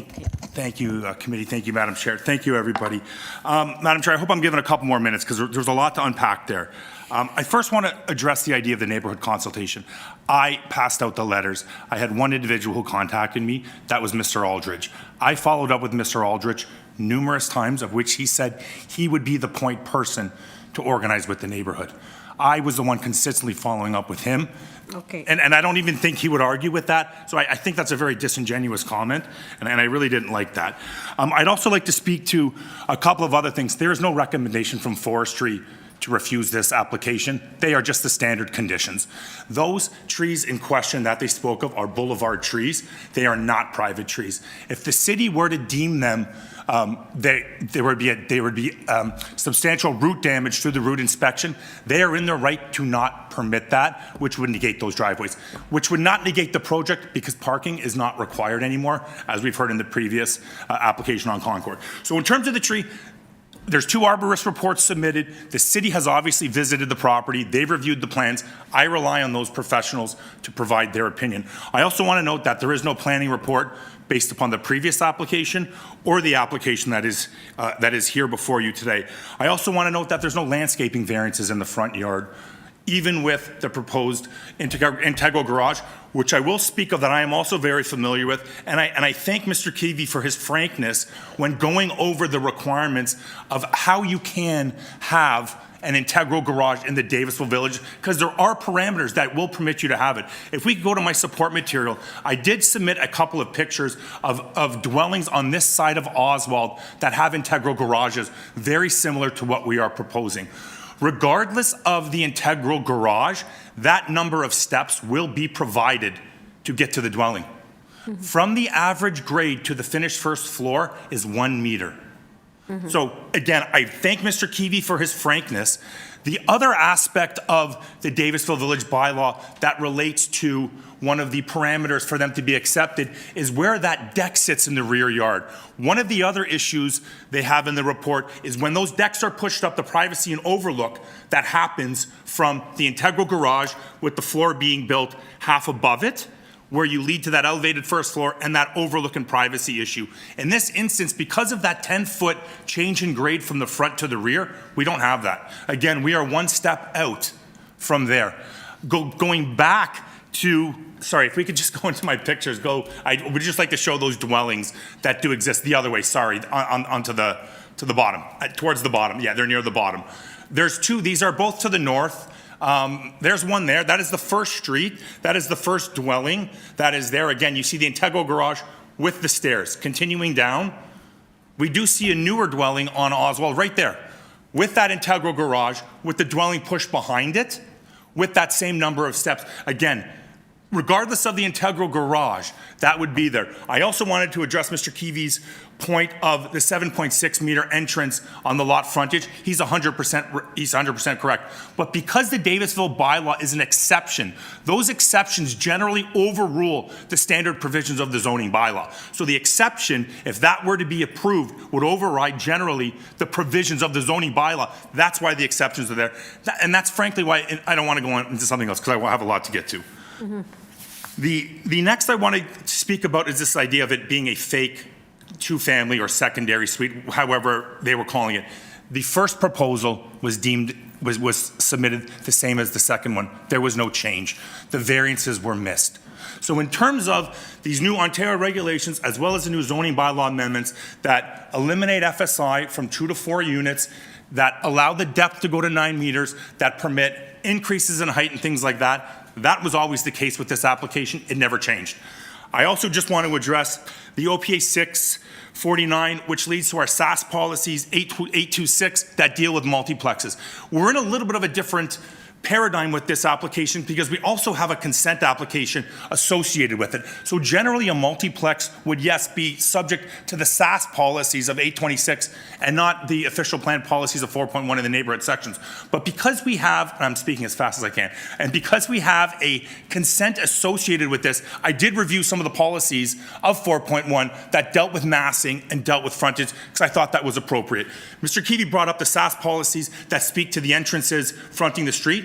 The actual wording is entrances that are visible from the front, the side, or the rear. In this instance, we have a front entrance for the main house, and we have a basement walkout for the accessory structure, for the accessory secondary unit in the rear. I've spoken with numerous zoning examiners about how they interpret the difference between a secondary suite and a duplex. They say there's no difference. Generally, a secondary suite was associated with a renovation of a house where you actually put a secondary suite in the basement as opposed to a duplex, which is generally a new built house classified as a duplex. If you could just give me 1 sec. So it's okay because you're addressing what the issues been. Yes, right? I'm giving a little bit more time because you have to address those issues, I guess, yeah. Okay, if we could go back to my lot area study. There's just, I think, 3 things I want to do, which is lot area, some massing, and the depth and the heights and things like that. So if we could just zoom in on this, please. So we can see from this, this is the second largest lot in the neighborhood at 15.24 meters. That is out of keeping with the character of the neighborhood, not the proposal that is before you. The proposal that is before you has lots that are smaller, that are in the 5 meter range on the streets, in the 6, in the 7s, in the 8s. So when we look at that averaging of 10.08, it's largely skewed by the lot to the southwest that we see there, which is the irregular one, the subject property, and the existing semi-detached to the north. So that skews that 10.80 number significantly because there's really those 3 lots, and then we see everything 5, 6, 7, 8, 9, 10. Okay. There is no consistency within this streetscape. Okay? I have, I think, 2 more things, Madam Chair. If we could please just go to the next slide, please. That's just a pinch point with the driveway. Keep going. Please. Yes. Oh, no, sorry. Can we go to my revised material? This was the original material, the one we had up earlier. I think it was labeled revised. I think that's it. If you go down to that side one, I would be able to tell you. One more? One more? Correct, that's it. If we could zoom in, please. We talked again about the idea of the height and massing and how this fits on the street. Remember, the dwelling is over 1 meter below the maximum height permitted in the zoning bylaw. The request for you is for a 0.4 meter increase in only the main wall height. Now again, if we look at the impact of what would be a zoning bylaw permitted dwelling regardless of the consent application, that green could be a zoning bylaw permitted dwelling. Now translate that down into my next slide, please. One more, please. That one. If we could zoom in on the bottom right. So imagine that massing there with that increase in height would be permitted in the zoning bylaw. In my opinion, that massing would be able to keeping with the area because as we see in the text there, if you just bear with me for 1 sec, The massing we could propose of the 22 houses on this street would be the 21st, sorry, there would only be one larger than the mass we propose, with one dwelling. So in terms of the dwelling and how two dwellings would fit on this streetscape, in my opinion, is more compatible than putting one dwelling that would dominate the streetscape. Because again, if this were to be one dwelling, remember, we are side yard setback compliant, interior side yard setback compliant, building length, building depth compliant, height compliant. The massing would actually be larger than what we are proposing today, because we could eliminate that area in the middle, again, because of the O-reg that permits the 45% coverage. I think that's it. I did just want to, if you go to the last one, just very quickly, I really appreciate Mr. Keevy. I just would say, can we take his massing with a grain of salt? If we go to my last page, and we know that's not correct because he has the proposed dwelling above the house to the north, which we know is not the case based upon the actual geodetic elevations from the survey. So if just one more down, please. All the way to the bottom, the last slide. Yes, so the actual house on the left is actually higher than what we are proposing.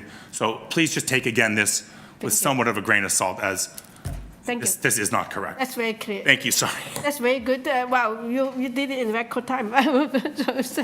All right, thank you. But the important issues, that's why I let you have more time. Thank you, Madam Chair. We have to address those. Please, questions. Just one preliminary thing. In terms of the massing, your sort of single massing, if you were doing a zoning compliant one, you wouldn't have an integral garage, so you'd need a driveway beside it, right? So that would actually reduce the massing. Well, you essentially don't need parking, so you wouldn't have to have a driveway coming into it if you didn't want to. So it could be zoning bylaw compliant, occupying that much of the property. And if again, it was a single detached, it wouldn't need driveway. No, there's no parking required anywhere. But that's a good question through you, Madam Chair, Mr. D. Reed. That cutout of the actual grade portion could accommodate the house itself. So whether that's as an integral garage or not, that could form a portion of the house, because that is essentially the functional basement. And we know that because when you walk into the house off of that 1 meter above grade, you're walking into the dwelling itself. It's not that typical, as Mr. Keevy spoke to, you walk up, you come into the first floor, and then you have to walk up. So that built form, even on one house, that could accommodate just the basement as it comes forward, all because of the change of grade, and again, where grade is interpreted. There's no limit on the number of stories here. There's just a limit on the height. So that cutout you see there could just actually be the portion of the house if it was one house. And that could actually be the entire mass as it touches the ground. That could be cut out, provided it's compliant with front yard landscaping requirements. But that cutout could be there regardless of there being an integral garage or not. There's nothing that regulates that. Because again, the height is taken from the averaging, and if we go back to that side yard, the side elevation I gave you, keep going up, one more, that right there, that back down one more, thank you. That horizontal line is where the height is measured from. So everything below that is considered the basement. So that front look could essentially be the actual house itself. Right. One of the people was asking about how people are going to access the back. Am I correct in assuming that you're going to have a paved pathway through the middle between the two houses? It's actually on the side yards. It's on both side yards. Oh, it's going to be on the side yards? On both side yards, correct. That's where the path is? Correct, okay. Correct. But those side yards don't require a variance? No, they're compliant. There's no built form other than the 0.4 meters in height. We're building length, depth, side yard setback, interior side yards, front yard setback, rear yard setback. Everything is compliant with the zoning bylaw. And you're saying that technically you don't even need parking? Correct. Is there parking on the street? Do some people do that? There is street parking there. Yeah, and like permit-based kind of? I believe it's permit. Yeah, it would be permit, I assume. Okay. Yeah. Right. Yeah. Okay, that's all the questions I have for the moment. I have maybe just a comment or question is that because someone have mentioned that more than one time is the concern about there's no retaining walls, but I do believe that part you have to comply with permit when you apply for permit. And also to sort of confirm that if you put a retaining wall in or two, or those retaining wall will be on your property. Correct, Madam Chair. I generally don't address things that are building permit related, like rainwater runoff. Those are all things that are sorted out at the next end. I can appreciate it's a concern, but city policies now. Sometimes people do not know the process, so I just want to give them some kind of comfort that will be addressed. So city policies now require you to be able to demonstrate that you can retain all of the rainwater on your property. You can't discharge any of it. It's part of the new wet weather management system, or wet weather flow management the system has. So you actually have to demonstrate that. In my meeting with, I think his name is Michael to the north, one of his concerns was that, and I said, I can almost guarantee you this will be entirely shored from the front to the back. Again, I want to, there's two things. There's the consent and the house. Regardless of the consent, it would still have to be shored. That's going to have to happen because of the grade change, just as we saw with the two pictures of the other houses I showed with the integral garages. Thank you. All right. We have more questions? Yes, please. Yeah, go ahead. So one of the concerns, especially your direct neighbors to, I think, to the north, to the south, was the massing at the back, right? And the potential shadow, and, you know, obviously that interferes with the enjoyment of the property. Is there anything that you can suggest maybe to somehow mitigate that effect? It's pretty square, it's pretty massive, right, at the back. So is there something that you might suggest to kind of meet the neighbors halfway, or maybe something that you can? Well, what I would say, through you, Madam Chair, what I would say is, again, we're actually 0.15 meters below the building depth. And again, we're over 1 meters below the actual height that is the zoning bylaw. So to go back to what is on the screen there, I think we've tried to mitigate that impact through that shallow roof. Again, the green roof would be zoning bylaw compliant, which in my opinion would have much more of an impact to them. To go back to the sun shadow study and things like that, you know, an acceptable impact is really what the zoning bylaw dictates. Really, that's the main function of the zoning bylaw, is to say, listen, you're zoning bylaw compliant, that impact, you know, is permitted. Part of the SAS policies that and as well as the zoning bylaw policies that were put into effect for duplexes, triplexes, and floorplexes was an understanding that you're going to need a little bit more house to accommodate that. So taking into effect how we have not, again, brought that roof all the way up, being 1 meter below, right? Rather taking that height of the main roof, but being zoning bylaw compliant with everything else. Again, an as of right house, in my opinion, would actually have more of a detrimental impact to the adjacent neighbors than what is being proposed, because it could be longer and it could be higher. So in terms of the impact of what we're proposing, I think it's actually better than a zoning bylaw compliant dwelling, just based upon what would be permitted with one house or two houses for that matter. Just again, what that zoning bylaw is permitting. Thank you. Yeah. And just through you, Madam, one last thing. We did reduce the depth from the first proposal. There was a reduction in the depth. The depth was reduced. Just make sure, I just want to make sure I have the numbers correct. The depth was reduced from 19.59 meters to 18.65 meters. Now, through you again, Madam Chair, granted, that 19.5 was a variance, right? That was a variance. So the reduction eliminated that variance. Also, they have already reduced it, but there's no rear yard setback variance here. So they do meet that distance to the backyard. Okay. Any other question? Yes, please, go ahead. Yeah. Through you, Madam Chair, I have a question regarding application 18A, which is consent application. So I just want to get clarification that how much is the lot frontage that you propose? Okay, so there's two things. We're proposing, as per the zoning bylaw definition, for part 1 is 7.38. And for part 2 is 7.38, because again, that measure is through you, Madam Chair, Mrs. Atadari, that measurement is taken from the required front yard setback, not from the property line. So at the required front yard setback, we are at 7.38 meters, whereas at the actual front property line, we're at 7.62 meters. So these two numbers, yeah, that's why I asked a question, so, because these two numbers are varied. Correct. They're low, and I would also say if we could maybe bring up the survey, or even the site plan. I would also say again, this is entirely perception. Again, remember, there's also a boulevard in front of this dwelling that continues that kind of splay out, right? So although we really don't know where the actual boundary property line for a dwelling is, we don't know where the city boulevard ends and where a property line is. So if we look at here, as that actually splays out, there really is an increased frontage as you would experience it from the sidewalk, probably closer to 8 meters. But again, that's more in the perception of when you're standing on the sidewalk itself. So, and then the minimum requirement lot frontage is also varied? Because normally that is 9 meters. It's 9 meters, correct. So with the explanation you provided, so 9 meter will be the minimum requirement? Correct, 9 meters, correct. Okay, thank you. Thank you. Any other questions?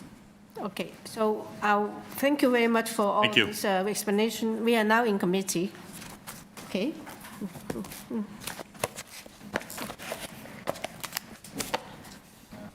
Yeah, please. Yeah. So I don't really have a problem with the severance concept. I agree that you could sever this lot and build 2 houses there. I have a problem with the integral garage and the plan to kind of carve into the slope. I feel like 2 things. First of all, there's clearly a bylaw for this area that discourages that kind of activity, which is, clearly stating, first of all, that the city's vision for the desirable development of the neighborhood does not include that kind of integral garage is cut into the slope. And that's one of our considerations. Yeah, but I just have to, I always have the question on that, is that this is already gone through like a zoning review, and we carefully consider if that is such a way, you say a bylaw exists about integral garage. It's variance number 1. Variance number 1, both of them. Yeah, it's specifically, it's not permitted in this area. And then that is your key thing. Yeah, and that is like specifically, it's not an old one. It's not something that is 2017. It's less than 10 years old. That there was a specific decision that was the desirable development of this neighborhood, which should not include this kind of integral garage. And I think in this neighborhood as well. I mean, I know there's a couple of examples, but those are older ones, right? There was a decision made. And I think the zoning is also very clear that the intent of the zoning is that there should not be this kind of integral garage. To me, that particular aspect of the design doesn't really conform with desirable development of the neighborhood as specifically decided by this bylaw and certainly by the neighbors. And so I don't think I can support this, even though I don't have a problem with the idea of severing this lot. I think that the specific design isn't really appropriate for the neighborhood. All right, thank you. But I have a slight different take. I know in that, but then when you go through the neighborhood, actually there are quite a few existing integral garages. So I know that's why when they put that in, it's got a very specific profile of like the 14 steps and all that to actually limit to the prohibition of integral garage. And when you look at the prevailing characters, that integral garage is also part of the prevailing characters in the area. It's a little bit of that thing, the judgment call, and both sides they argue whether there's existing ones there, or there are quite a few in the neighborhood. Yeah. I completely agree with Dylan's point. To the consent, I know the neighbors had serious issues with this being divided into 2 lots, but from my view of this, the consent to sever is completely defensible. And I think the massing that the agent has come forward with is actually very good. The variances that are before us in terms of the built form and the lot size and all that, I think are really small and defensible. But my main issue is that the garage in the front, and I think it goes to a question of desirability.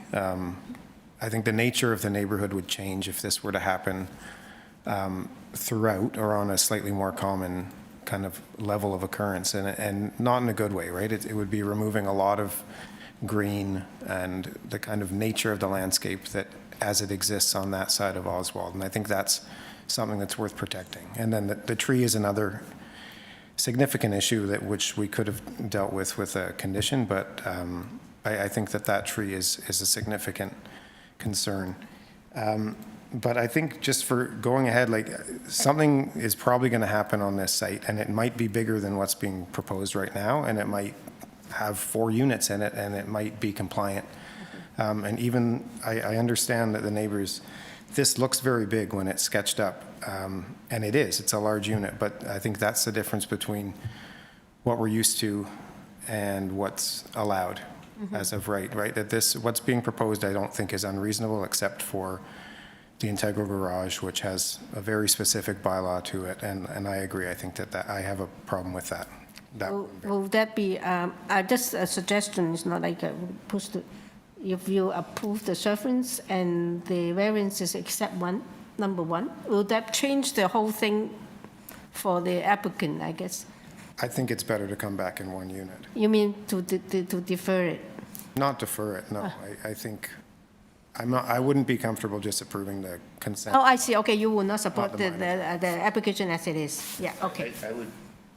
I would really hope that something comes back. It doesn't involve cutting into the slope. I take the applicant's point that, maybe that's not actually prevented from in the thing, but I think it's really important to maintain that appearance I understand. and also for the tree. I mean, maybe forestry didn't think it will survive, but the tree is going to look weird in sort of retaining wall. It's not healthy. I'd really like a different approach.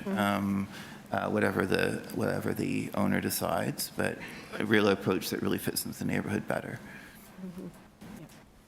Thank you. So any other comment? No, it's just hard to admit, but I agree with Mr. Reed. Hey, Nellie, thanks.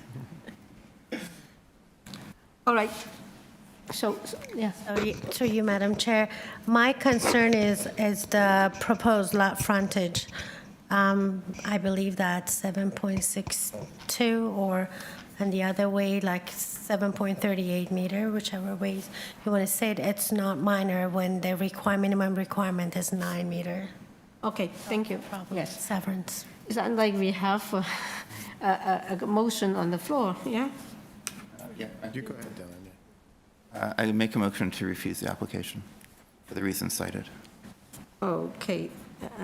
We refuse A, B, and C, and all of them. Yeah. I'll second that. And Peter will second. All in favor for refusal? Yeah, 4, and I dissent. Yeah, 4-1. Yeah. Thank you. Yeah. Refuse. Sorry.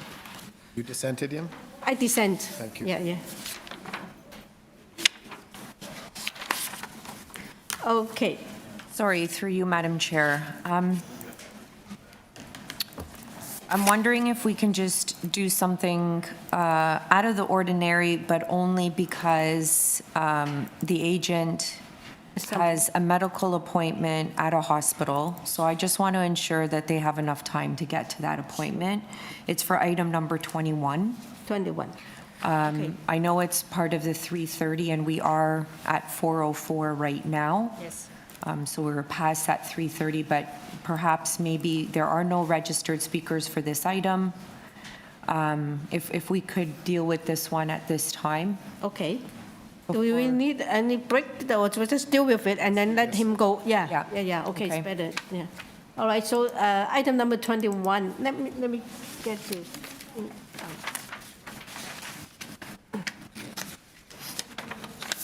Oh, okay.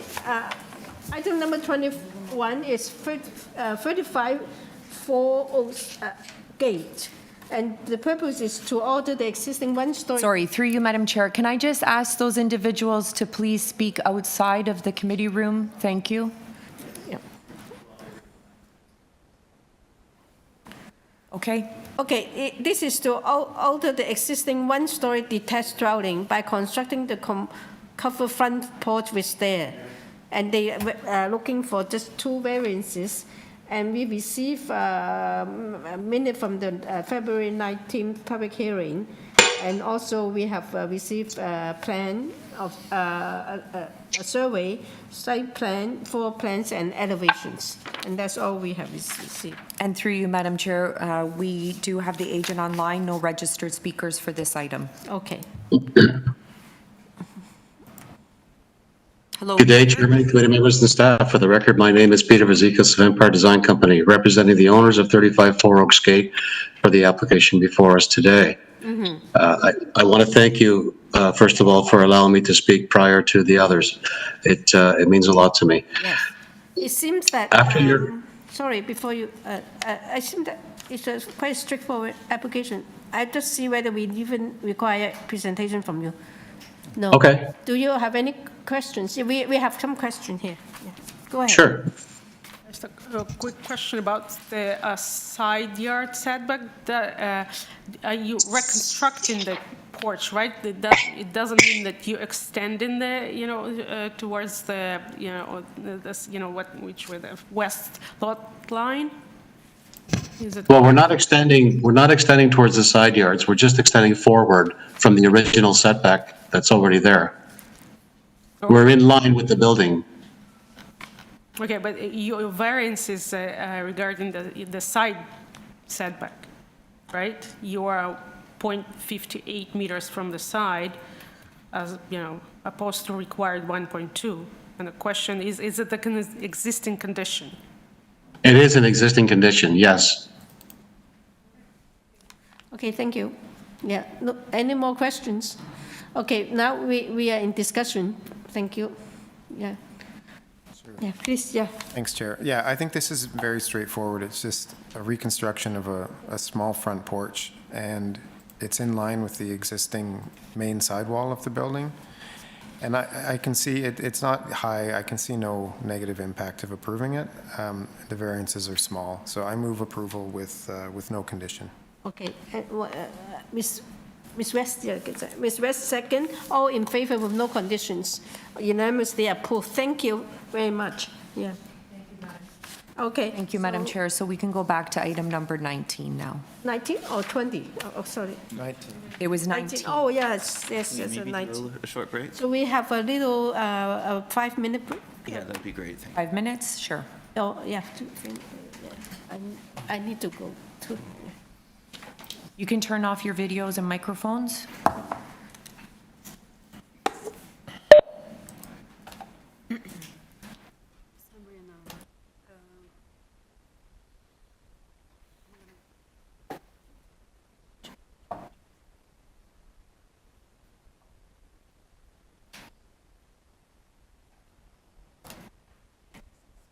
No, that's a bad feeling.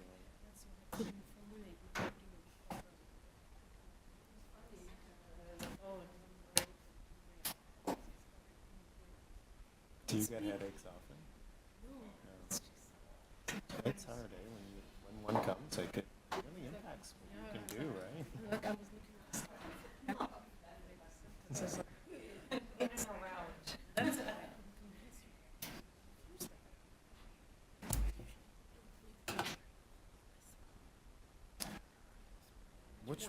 Which one you didn't like? Oh, yeah, I thought that was great. I think that one's great. Yeah. Okay, yeah, good.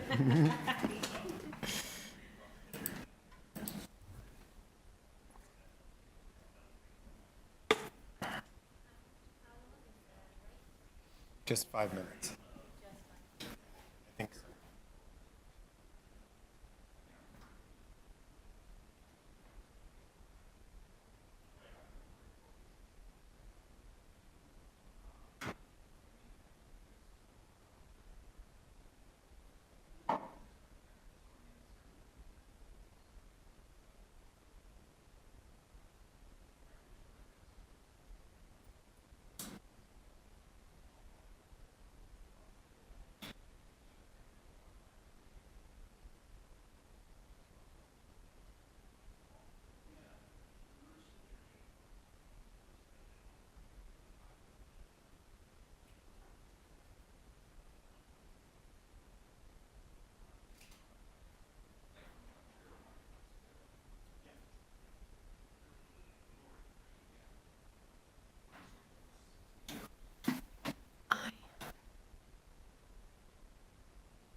Okay. Yeah, that's the only one I have the concern with. You just missed it. Okay. Oh, Sabrina, I can't reach Daniel. I already emailed. I don't, it's not my. 4:13, 5 minutes is over. Yeah. I do not make the call. If it's over, then I think it's over. 5 minutes is over. Yeah.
Oh, wow.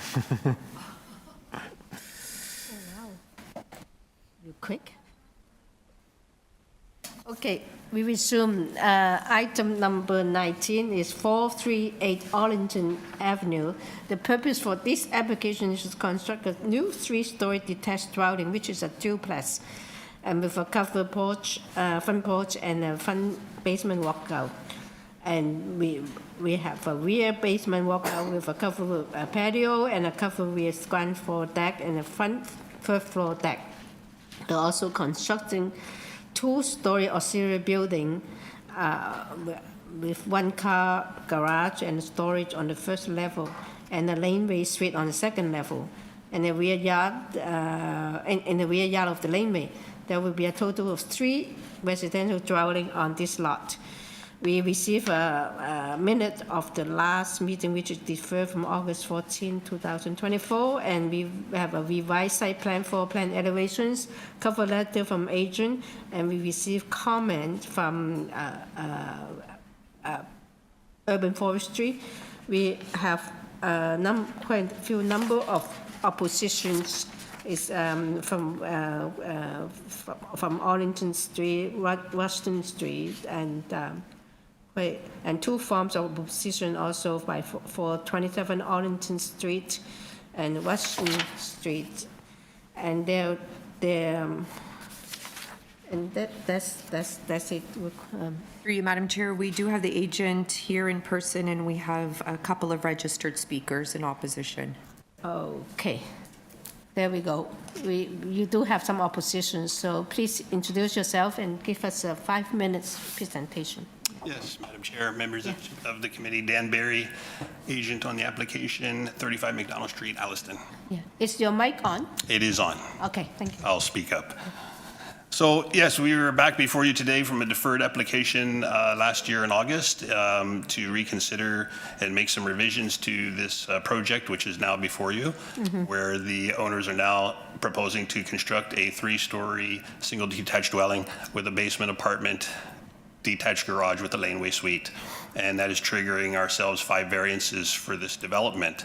So with this lot, a very narrow lot, our house is only 14 feet wide, and with the setbacks that we're dealing with here, we cannot have any windows on the side of this house for fire spread regulations. So it's forcing us to have bedrooms only at the front and at the back of the house. So on our second story, we're left with 2 bedrooms. So we have to introduce the third floor, in this case to accommodate a master bedroom, and that's going to trigger our height variance for number 1. I do want to make a quick amendment to number 1 because the public notice is incorrect. The public notice was sent out saying that we're asking for a height of 11 meters, but we're actually only asking for 10.5. Okay, So that, I need to make that amendment. that's good because it's smaller. It's good because it's smaller. Yes. So 10.5 meter, okay. Okay. With regards to the third floor has been reduced in its depth from the previous application by 5.2 meters, and the intention for that is to keep the third floor massing between the 2 existing dwellings and not projecting into the rear yard.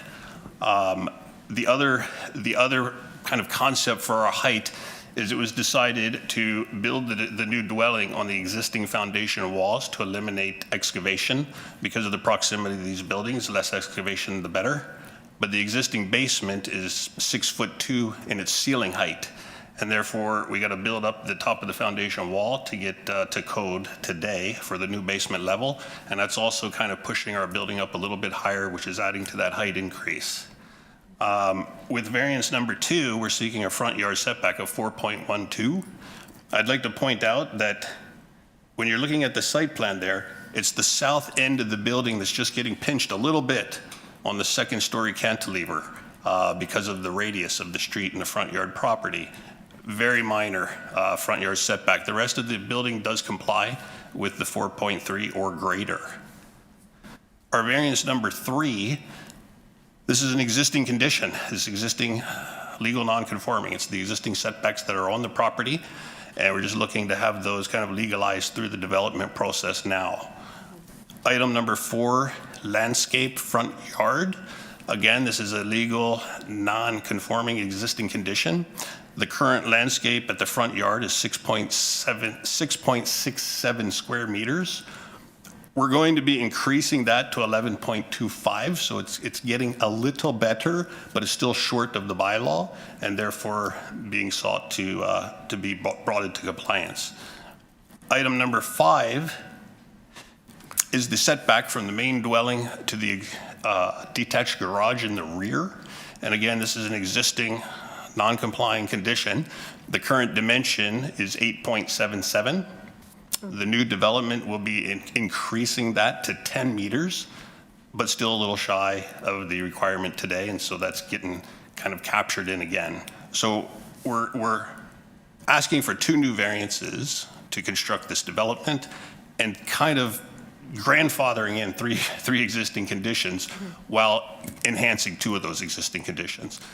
I'm gonna leave it like that because I know there's people to speak, and I'm happy to return. Okay, thank you. Through you, Madam Chair, we'll hear from the first speaker here in person, and then we'll go to the 2 people online. Okay.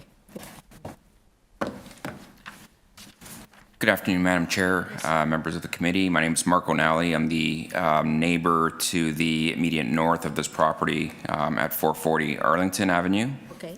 And you know, I just want to say that I've been working with the neighbors. They've been very cooperative in terms of working to meet me halfway. So we've been making some progress. We're just not there yet.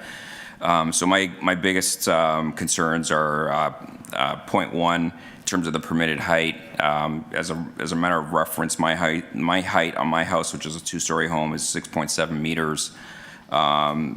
They're asking now for 10.5 meters, which I believe is still excessive with the 3rd-story property. And again, the first floor is situated at 10 feet in height. 2nd story is situated at 9 feet, and the 3rd story is situated at 8 feet.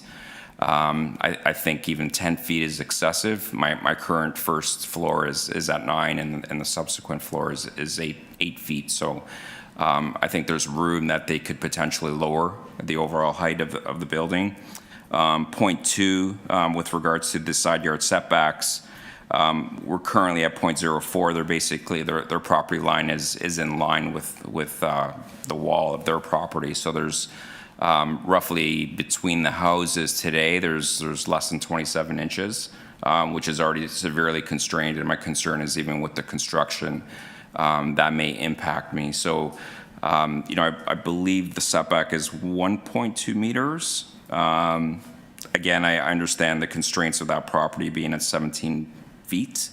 But, I'm willing to concede if they can go to 0.32 meters, 0.35 meters, and give me a little bit of extra space and also maybe give them a little bit of extra space to work on the foundation. Point number 5, in terms of the laneway suite, they're asking for the 10-meter distance or setback on that laneway suite. Generally, I'm unsupportive of laneway suites. They're interfering with the quality of our backyard. I've had a neighbor build a 1,500 square foot laneway, and it's really creating, not a very pleasant experience in my backyard because now I have neighbors basically overlooking my yard. They also don't have the 0.9 meter clearance on either side of the properties to build a laneway suite. So I'm asking that we not approve that setback. And again, the overall height is a concern because of the shadow line. I don't know if they've ever done a shadow line study, but the current property sits about 6.5 meters back from my property. So I'm basically staring at a wall on the south side of my property. If they build up even 3 stories, that's going to severely basically impact our shadow and sunlight into the backyard. So I'm concerned about that.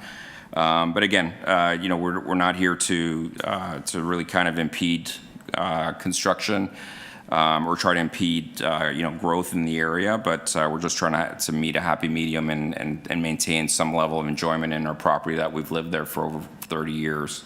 But again, appreciate your time and appreciate you having a look at this. Thank you. Thank you. Just wait, see if they have questions for you. Oh, that's right. No? Okay, thank you. Yeah. Through you, Madam Chair, we'll hear from the owner at 436 Arlington Avenue. Hi, my name is Helen Anastopoulos. I'm at 436 Arlington Avenue, just south of the build.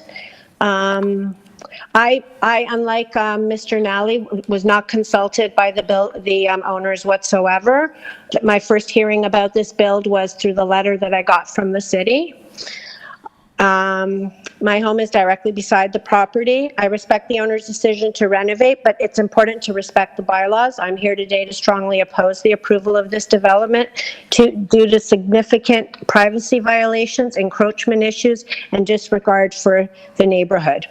The excess height and the length of the building would affect the neighbors in that the building's access would infringe on my privacy and my personal enjoyment of my home. The proposed laneway home will be looking right into my home. This will infringe on my personal privacy and safety of my family, turning my backyard and windows into a fishbowl. The design includes no meaningful screenings or setbacks, violating basic principles of reasonable residential privacy.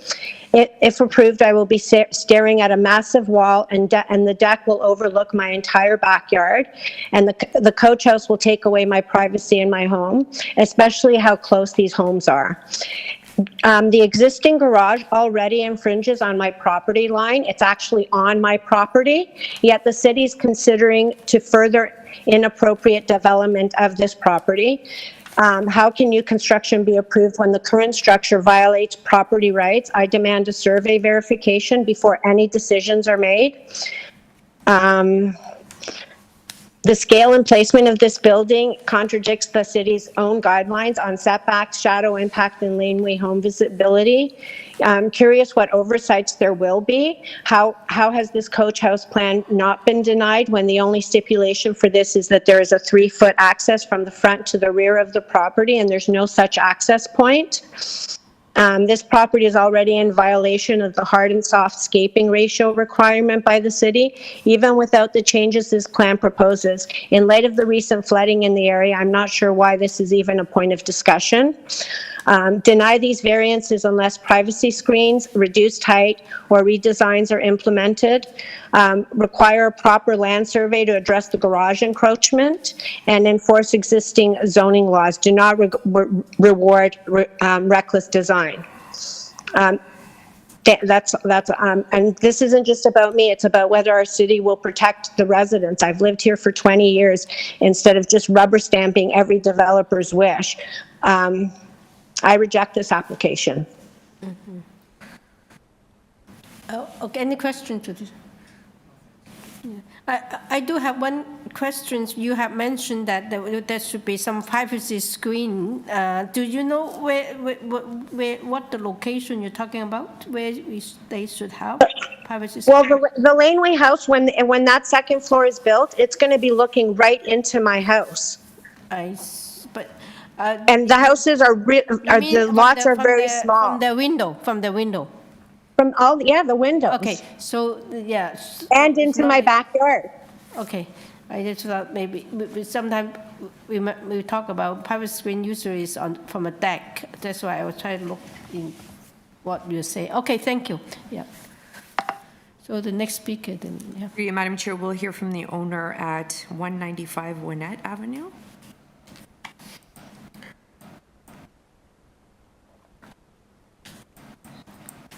Am I live? Yes, we can hear you. Yep. Okay. Thank you very much, Madam Chair. My name is Bruce Van Lane, homeowner of 195 Winnett Avenue. My street shares a laneway with Arlington Avenue, and from the back of our house to the back of the property in question is about a 60-second walk, and that's at a leisurely pace. I greatly appreciate the opportunity to speak to my concerns. Madam Chair, in this presentation, I'll be addressing 3 points. First, consistency with intent and purpose of the zoning code and bylaw. 2, adherence to the official plan. And 3, the impact of massing to neighbors, and in particular, the sunlight reduction to the backyard of 440 Arlington Avenue. Point 1, the general intent and purpose of the zoning code and bylaw are not maintained. There's one variance that particularly stands out here. That is the excessive height of the sidewalls. As identified in I was going to say the public notice, but it's been changed. The maximum permitted for this zoning is 8.5 meters. The sought for height is 10.5 meters, a whopping 24% over what is allowed. Now, the designer could do what other builders do in these circumstances to mitigate. That is, step in the 3rd floor on the sides. Not doing this greatly increases the massing. He will argue that there isn't enough width to do that, but maybe he shouldn't be trying to have a 3rd floor then. Point 2, the official plan is not adhered to. 438 Arlington Avenue is part of a neighborhood, which is the official designation for houses in this area. From Chapter 4, page 3 of the City of Toronto official plan, the following applies. Physical changes to our neighborhoods must be sensitive, gradual, and fit the existing physical character. Anyone taking a stroll through the neighborhood couldn't help but notice there are absolutely no houses with the height to width ratio of what is being proposed. There's nothing anywhere close to provide a transition. It would stick out like a busker at Salsa on St. Clair, strutting through the crowd on stilts. Is the proposal sensitive, Madam Chair? Gradual? Fitting the existing physical character? I think not.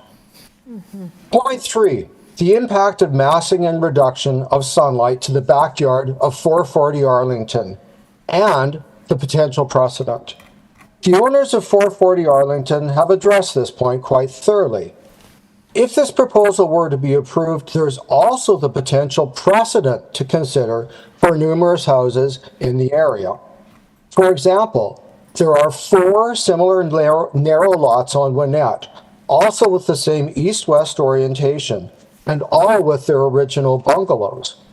The bungalows are grouped in 2, side by side. Just imagine the impact of a 3-story going up right beside a bungalow. In essence, the owners are trying to build a 3-bedroom home on a lot that's simply too narrow for the upscale aesthetics they desire. In summary, Madam Chair, I believe there's more than enough reason to deny the application.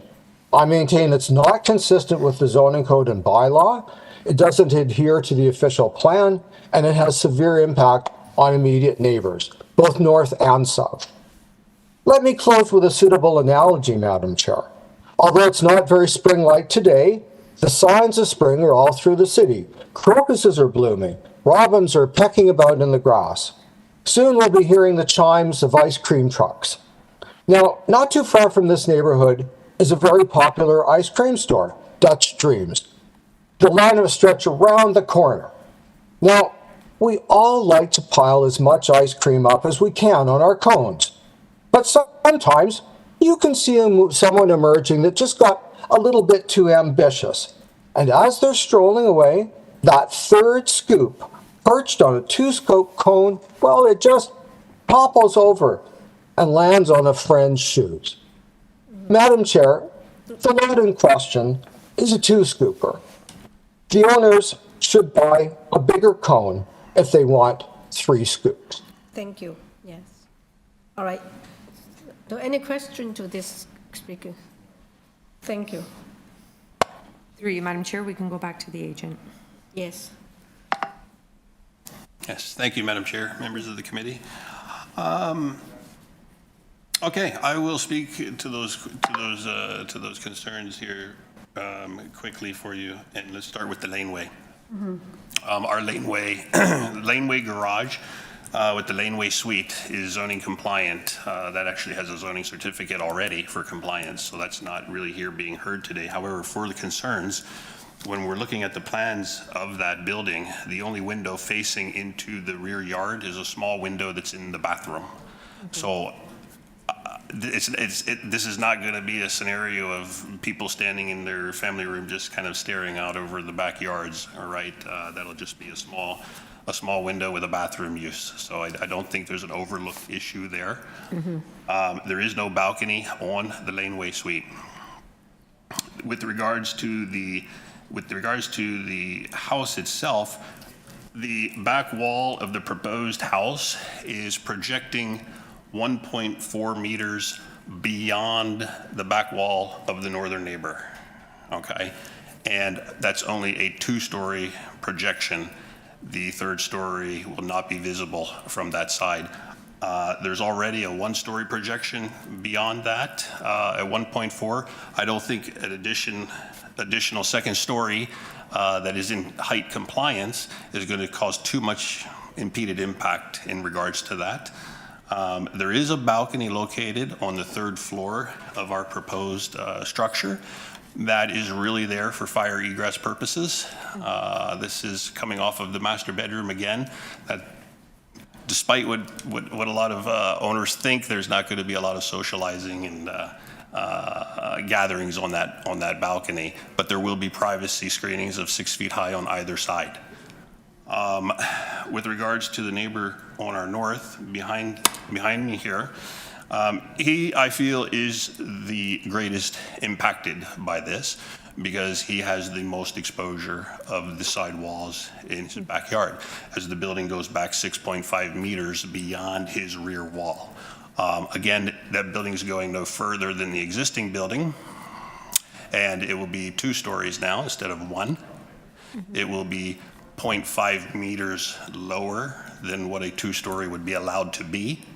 And there will be a portion of the 3rd floor, a portion that is 1.2 meters that will be sticking beyond the rear wall of his home. So it is appreciated that there will be some wall visibility that is not there today, but that is a wall that could be there with a regular 2-story home. And the 3rd floor has been tucked back. There is complaints about the height, and this is really only with regards to the neighbor at 440. I'm happy to reduce our height another foot to accommodate him. That's good. And I also want to point out that we have an 8-foot ceiling basement height.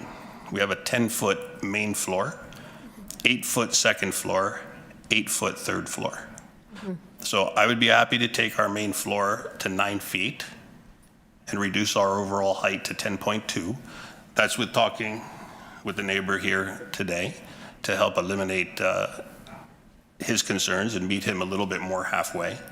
But I don't feel that the addition of a second story over what is now a one story into the backyard is going to be too detrimental to anybody.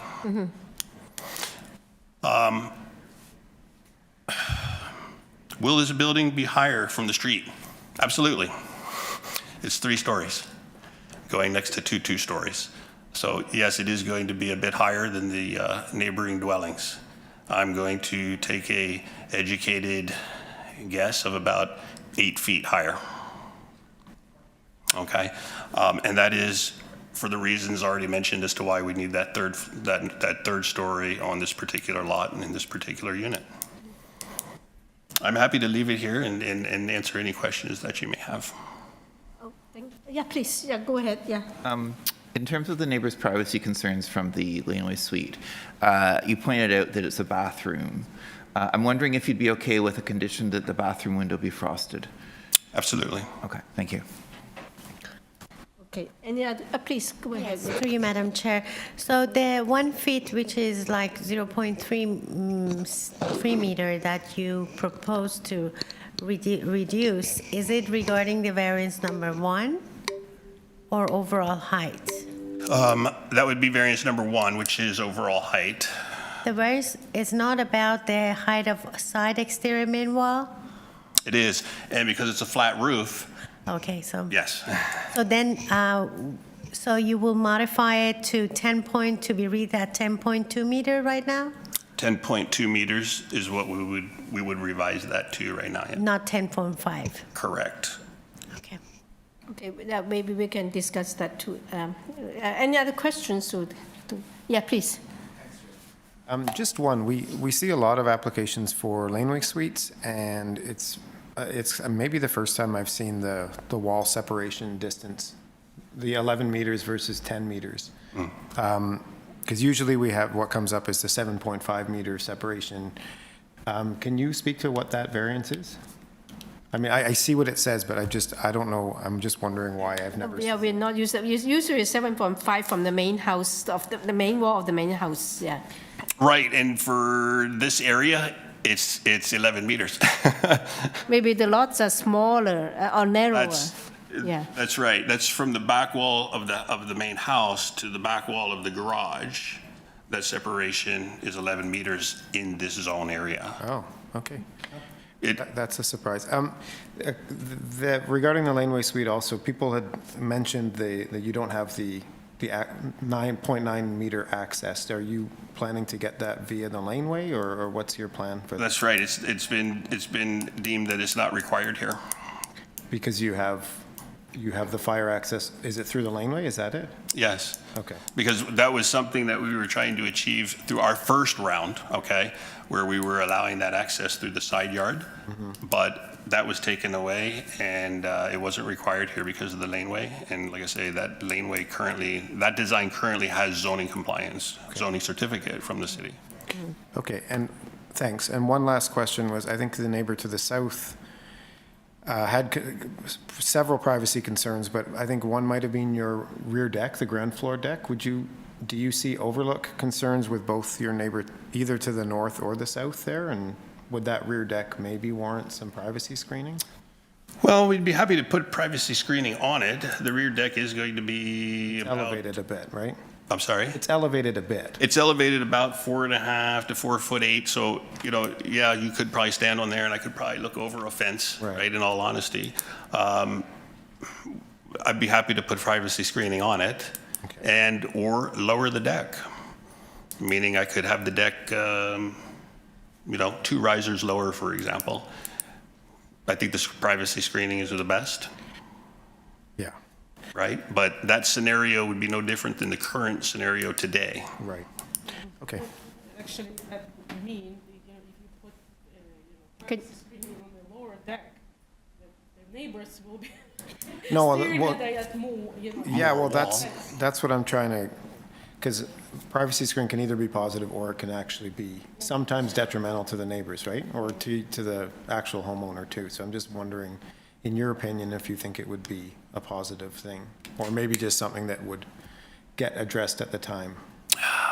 It would be positive if it's a concern, right? It's not a scenario here where we're 10 feet away from the property line and we're at 2 feet setback on that southerly side. So a privacy screening there is really going to be no difference than the fence being there. Yes, exactly. Yeah, you may be more imposing. Yeah. Okay. Okay, thanks. Any other questions, please?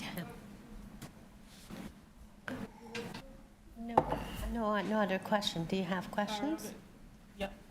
Okay, please go ahead. So we finish our questions? Ellie has a question. Yeah, I have a question. Okay. Yeah, so it's just, No. to reiterate, you were prepared to lower the deck a little bit, right? No, he was. Yeah, I was saying Coming that up with there was ideas. kind of two scenarios. You could lower that deck, right, which could be maybe about 14 inches, right, lower, or add some privacy screening to it. Yeah, okay. Yeah. Okay, now we are in committee, right? Yeah, no, sorry, yeah, we have finished with the discussion. Clarification regarding the laneway home. 6 months ago, I wasn't disallowed a laneway home. I'm sorry, it's our order, we are in committee now. We have discussed that.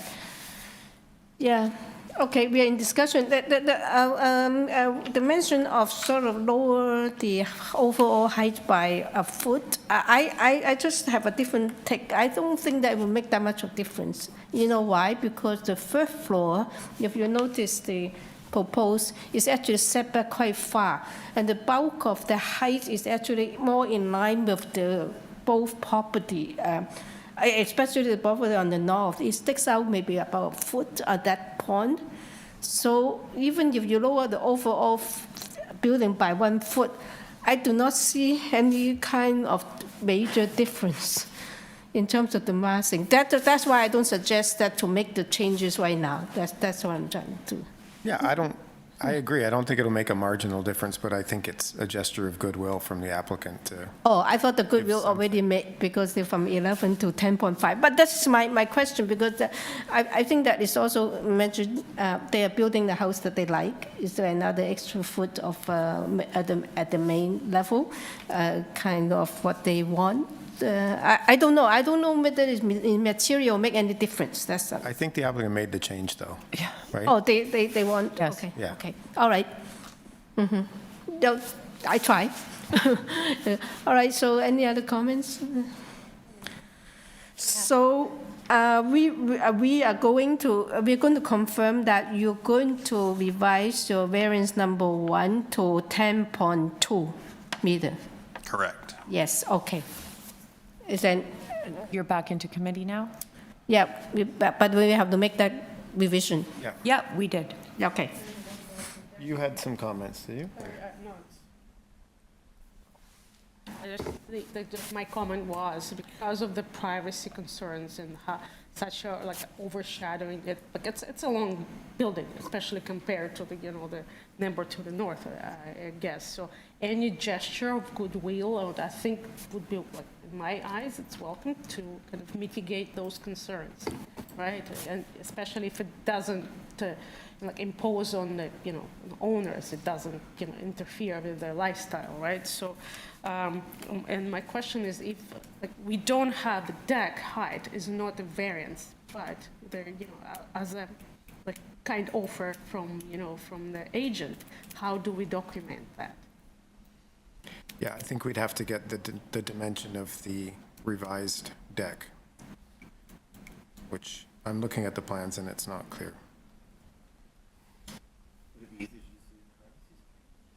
But the concern that the neighbors only have a concern regarding the garden suite, and they already changed the window of that to an opaque, so I'm not sure if anyone raised the concern for the deck. No. I thought the neighbor to the south said that, but anyway, I think it's maybe something that's just better dealt with if the problem arises. Yeah. Because, I think so and too. we don't know, there may be hedges, there may be. Yeah, but because I'm a bit nervous to make changes like this, with the drawings already submitted and then dimensions are not there, we do not know.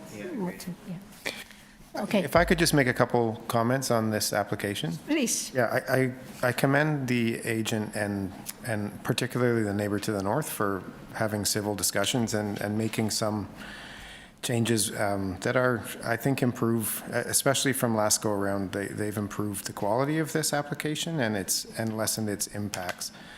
I agree that it's a change from what's there now, but I think that pulling that third floor way back makes a significant difference. And the length that's involved is they're using the existing foundations. I think that goes a long way, even though you've got that new bulk of the second story.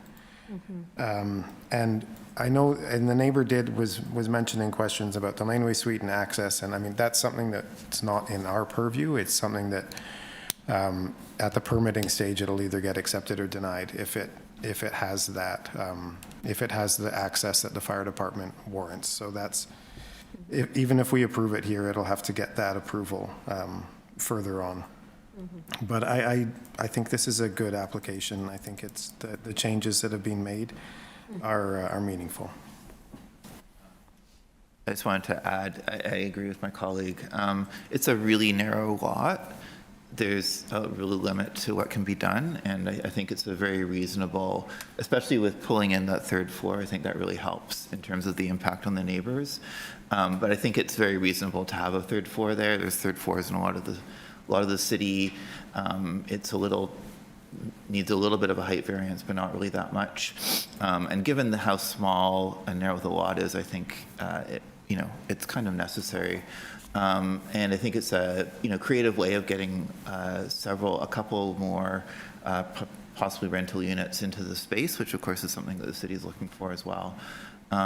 So I think with the frosted windows and with the height reduction, which I think is very thoughtful, I really appreciate that the applicant has made a series of changes to help address the neighbors' concerns, even though I'm sure they don't fully address those concerns. At least they go towards that.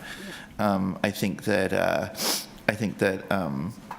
and also again, to the point about the laneway suite, it's actually a much bigger distance than we usually see.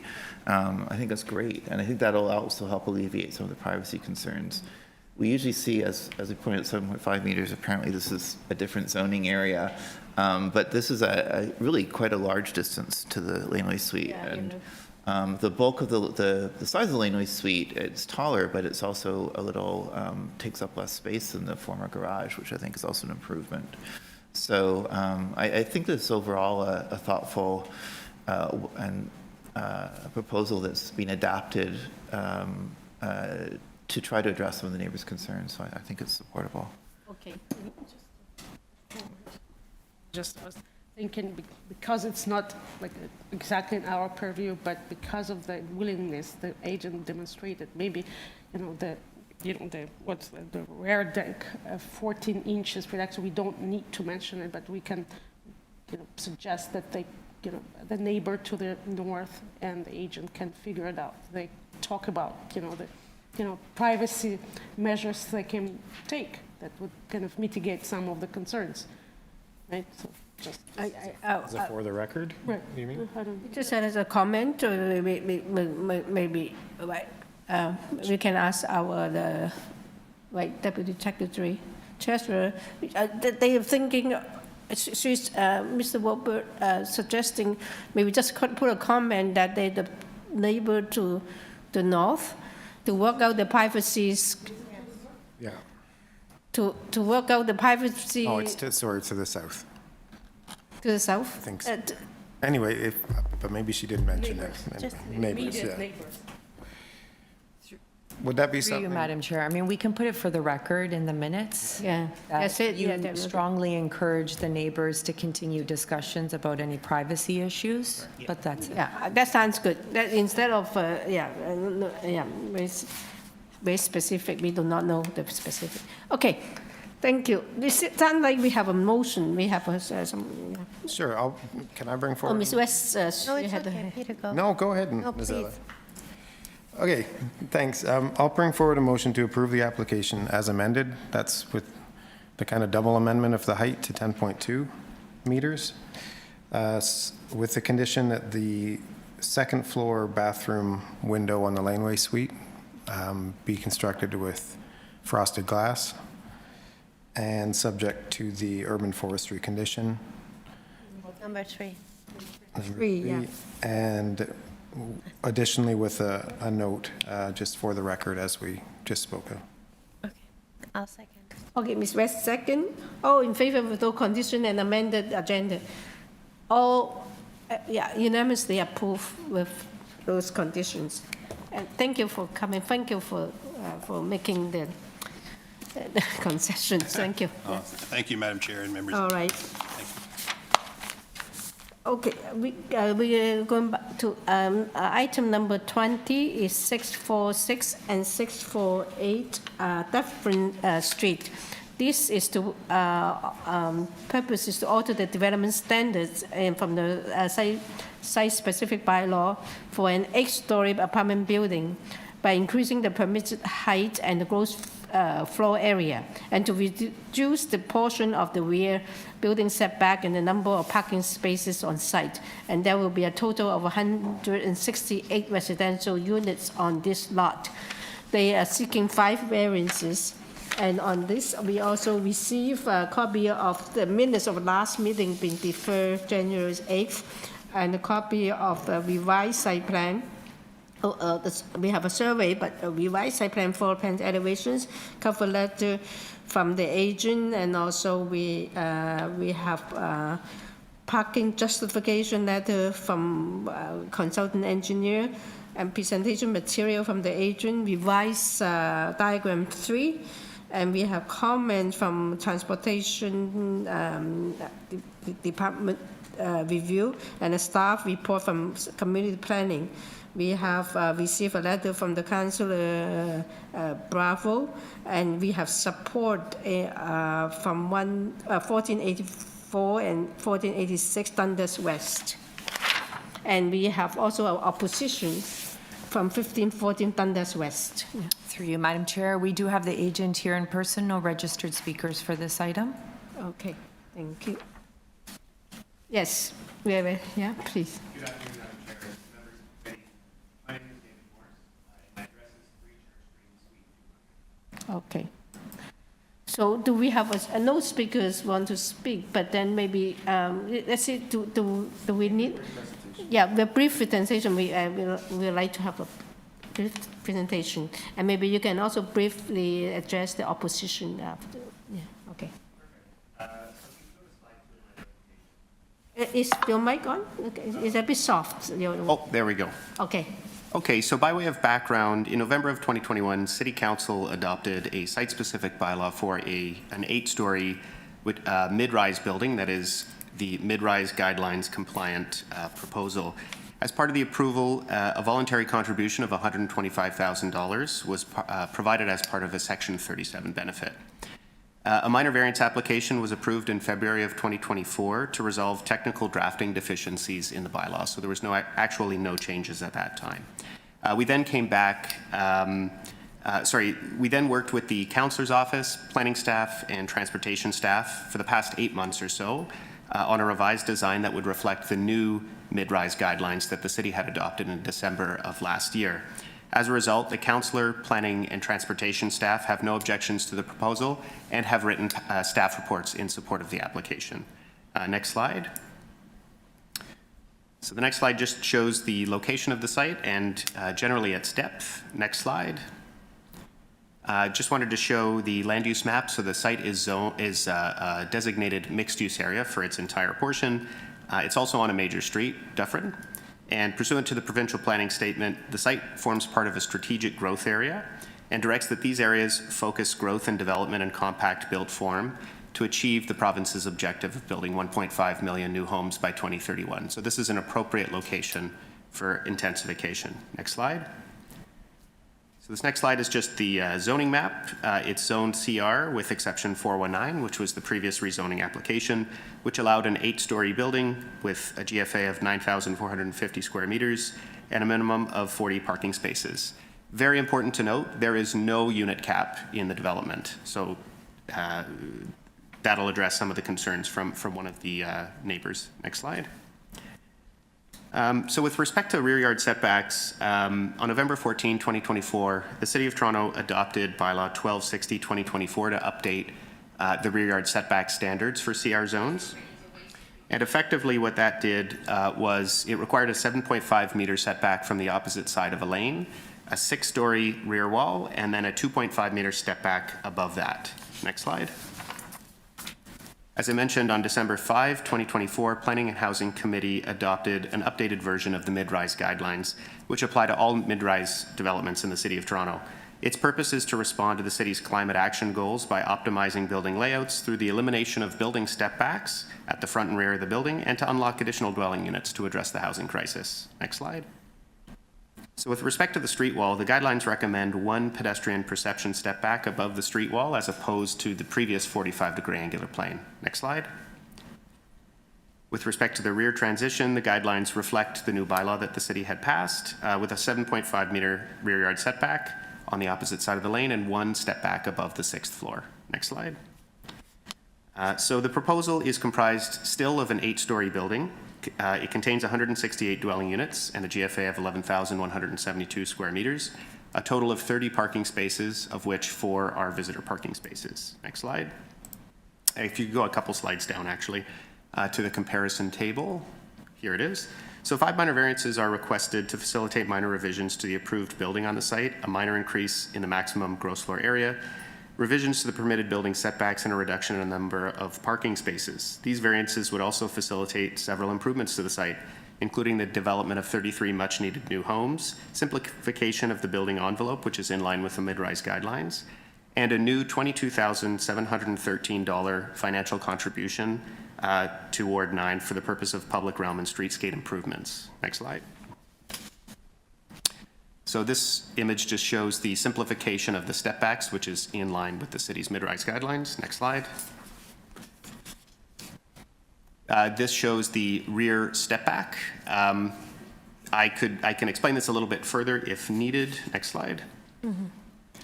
This shows the front building wall with the pedestrian perception step back. On the left is the proposal. On the right is the mid-rise guidelines. Next slide. And so with that, in summary, the requested minor variances will directly contribute to the province's target to build 1.5 million new homes by 2031 in an appropriate location that's been planned for growth. It meets the intent of the zoning bylaw and the mid-rise guidelines. It meets the 4 tests outlined in Section 45(1) of the Planning Act. It's important to note that the Councillor's office has reviewed the proposal and they have no objections. Planning staff have reviewed the proposal and they have no objections. Transportation staff have reviewed the proposal and they have no objections. And the applicant agrees to pay $22,713.18 as a Section 45(9) contribution for Ward 9 improvements as requested by the Councillor. With that, I'm happy to answer any questions. Okay. Any questions? Yeah, please. Yeah, go ahead. The only thing that concerned me was the only having 2 accessible parking. I was just wondering if you could address that issue. Certainly. So the way that accessible parking spaces are calculated previously when the rezoning application was approved was based on an effective parking rate. Since that time, the city has updated their zoning bylaw to reflect parking and reduce parking minimums. And more recently, the city had updated the bylaw again to reflect accessible parking spaces. And so the way accessible parking spaces are calculated now differ from the way they are previously. And we had reviewed the proposal with Transportation Services, and they had accepted the 2 parking spaces based on the justification that our transportation consultant provided. Could you just explain very briefly how that's calculated? Right, so it's calculated on the actual number of parking spaces versus the effective number of parking spaces. So the effective parking spaces would be a much higher calculation. Of the total number of dwelling units, it would be about a 1-to-1 ratio, which is the effective parking rate, versus the proposed number of parking spaces, which is 30. And that's how the new bylaw calculates accessible parking spaces. So it's like a proportion of the actual ones. So yes. What's the proportion? Sorry, just very quickly. It's a proportion of the actual number of parking spaces that are provided. And so what is that proportion? So the proportion, I think it's 0.05. Okay. I'd have to look into that in the transportation report. Mm-hmm. Okay, but that the 2 is based on the 30 total. Basically. That's right, yeah. Okay. Thank you. So it's a fewer barrier-free parkings from, if you will calculate the original format, right? It's like, Yeah, so there would be fewer based on the current number of parking spaces being proposed. okay, thank you. And please, yeah. Just to clarify, there is no increase in height, right? No, there's no increase in height. We're just simplifying the building step backs to be in line with the mid-rise Basically, guidelines. the widening the, top part of the building to allow Yes. for more units. Yeah. Okay. And one of the things that does, and it's included in the mid-rise guidelines, is it makes the building more efficient. With all of the step backs you need, you have a very efficient building in terms of heating and cooling and other aspects of the building. So that's one of the goals that the mid-rise guidelines put in place. Yes.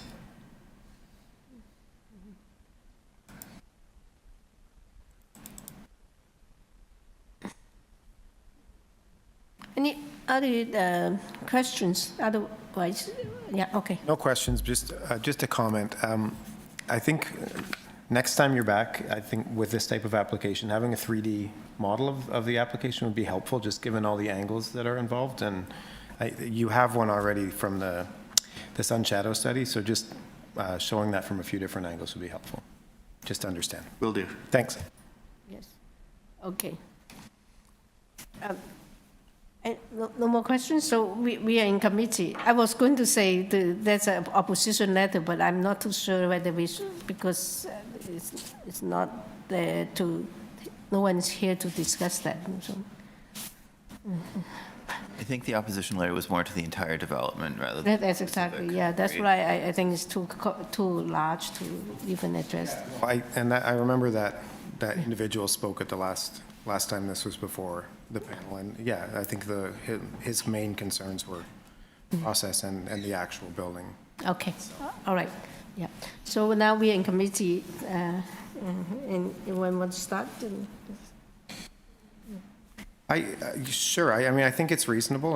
There's a very large increase in GFA that's coming with this, but I think it's in line with the changed policy. That the city is leaning on now and that's in force. So I think I think the variances are supportable. Okay. And if no one has comments, I'd be happy to move approval subject to the community planning condition for this section 45-9 agreement. All right. So anyone second? No. Oh, they're okay with the proposal, yeah. They don't have any conditions, no. So are you seconding it? Oh, Ms. West second. All in favor with the all approved unanimously. Thank you for coming, yeah. Thank you. Okay, now we go back to, we go to item number 22, right? Okay, number 20.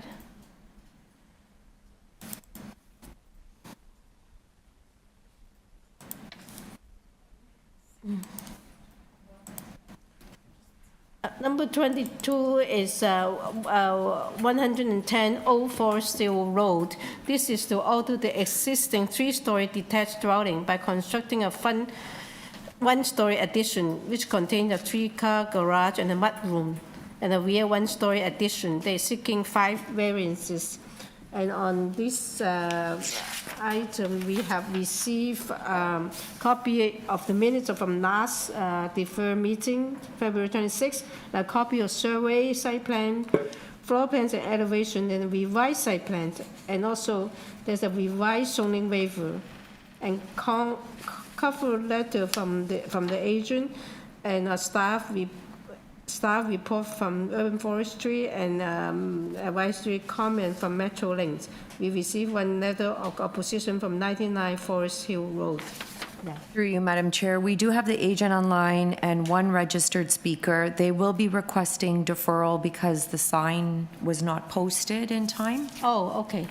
But we'll hear from the agent and then we'll just hear from the registered speaker, okay? Okay. Are you ready? Yeah. Yes, we are ready. Yeah. Thank you, Madam Chair. It's Lauren Rose from 388 Spadina Road. I'm the architect. It had been brought to our attention that the confusion of missed variances and reposting the sign wasn't posted properly. So as a result, we have to defer so proper notice can be given. Okay, and I guess that's automatic deferral, I guess, right? Because it's not properly posted, the sign. Okay, so let's listen to the... Yes, we'll just check in with Brian Parker. He's the registered speaker, just so he's aware that it's going to be a deferral because of improper notification. Yeah, hi, it's Brian here. Are you hearing me? Yes, we can hear you, yeah. Okay, good, thank you. Yeah, no, that's fine. As I indicated to the committee secretary, I am here today only to monitor, not necessarily to speak. And so I understand the requirement for the deferral, and obviously I have no objection, simply monitoring. Thank you. Okay. Thank you very much. So let's have a motion to defer this thing. Peter, have motion to defer. Anyone want to second? Ms. West, second. All in favor to defer? It's deferred unanimously because it's an issue on the posting of the sign. Okay, thank you. So we have item number 23. Which 19 Kitchener Avenue. This is to construct a new two-story detached dwelling with an integral garage and a front porch and a front driveway and a rear ground floor deck with stairs. And there will be one primary unit and one secondary suite in the basement. And they are seeking 2 variances. On this, we have received survey, site plan, floor plan, and elevations, 12 photographs of the property, and also an arborist report from the agent, and we receive a staff report from Urban Forestry. Yes. Through you, Madam Chair, we do have the agent here in person, no registered speakers for this item. Yeah. So no oppositions either. So please introduce yourself, and then we can go. Good afternoon, Madam Chair and committee members. My name is Kirsten Thompson, and I am representing the owner of 19 Kitchener Avenue. My address is 113 Montrose Avenue. Okay, thank you. It seemed that, let me check whether we want a presentation. So we have read through the materials, see whether we have questions then. Yeah, we do have some questions here, please. Yeah. Just really very simple, just to confirm my impression. My impression is that you're not actually, the new building isn't actually farther back than the other one. You're just actually building a bit forward into what's already a generous amount of space in front. Is that correct? Yeah, we are increasing the overall length. But you're not going further back, really? We're going 1 meter further back. 1 meter further back. And the rest is going forward. So it is just currently a very deep building depth, and they were partly avoiding a tree in the front a little bit by keeping it back, and the owners just like the setback right now. They're right next to the cemetery. There isn't a lot of consistency in that block that needs to be maintained. There's a lot of different varying setbacks and building depth. So it's a forestry. You said that they were avoiding a tree, but is that tree not there anymore? Or? No, sir, we are avoiding, we still are applying to injure, but we're a little bit further away from it by being further into the lot. Okay, thank you. So it doesn't avoid the injury, but it's just a little bit less close. Okay. Any questions? Yeah, please, yeah, go ahead, yeah. I'm noticing in variance number 1 that the building depth, the actual building depth is significantly, longer than the, permitted. So can you comment on that? Was it necessary? Well, so the existing building depth is 24.37 meters. So it just has a much bigger setback than so it's an existing condition. We are increasing it by 1 meter by going a little bit further back. And so the reason, both for the increase in length and the the depth is that we only wanted to build a 2-story house. We didn't want to add a 3rd story. And we are trying to accommodate an integral garage and a basement secondary suite. So needed that extra length in that footprint. So, but in terms of the depth, we're really only increasing 1 meter beyond what is already the existing condition.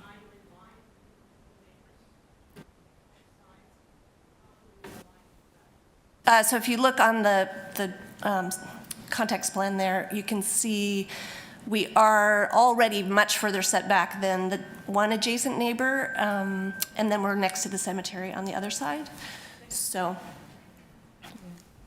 Yeah, it's set back way far. So the actual length is 19 meters, a little bit more than 19 meters. Okay, any questions? If you had any comments from the neighbors to the west, I'd be quite disturbed. Oh. Yeah, we don't get into that. That's a big question. Okay, any other questions, please? Yes, please. No, I just want to put forward a motion if there's no other question. Okay, thank you. I would like to. Next door neighbor, you want to comment on the next door neighbor? No? Oh, no. Is there any next door neighbor to talk? No. We're just making a joke. Please go ahead, yes. We would like to have your motion, please. Yes, through you, Madam Chair, I would like to put forward a motion to approve this application with only one condition of urban forestry number 2. Okay, you second? Okay, Mr. Dylan Reed second. All in favor of the condition? Oh, I can't see. Oh, yes. Yes.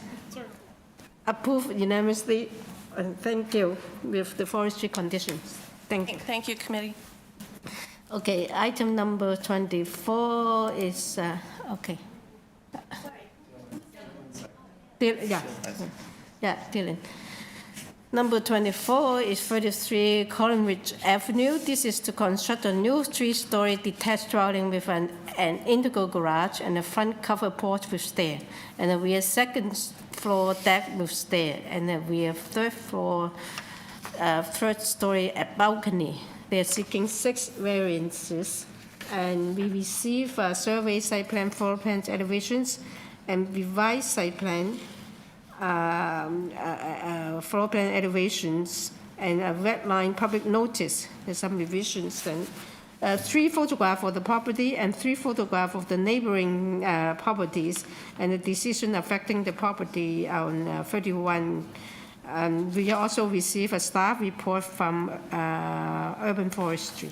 Through you, Madam Chair, we do have the agent online, no registered speakers for this item. Hello, good afternoon, Madam Chair and committee members. Yeah. My name's Eddie Perez. We're at 537 Rogers Road. We're the designers and agent for the owner. As you can see, we're building. They're calling it a 3-story because of the way the front entrance is. But if you go to the side elevation, you can see that we dropped the floor down so that it's not that high at the back portion. So it's more like a 2-story, but they're actually calling it a 3-story. And the variances are very minor in nature. We have slightly over on coverage. We have 37.91. We did a low pitch roof, and we kept the main wall height is slightly over, but the overall height it complies. And then we have the side yard. Excuse me, can I stop you before you go any further? I just want to confirm the revision. You only revise the purpose clause to delete. Yeah, my client didn't want the balcony on the 2nd floor, so we removed it. We're going to delete the last clause, the rear balcony. Okay, the 3rd floor balcony. Okay, now. Correct. Just wait a second too. You do not have any oppositions. Do we need a presentation, or do we have questions? You already started. I have no questions. Yes. Yeah.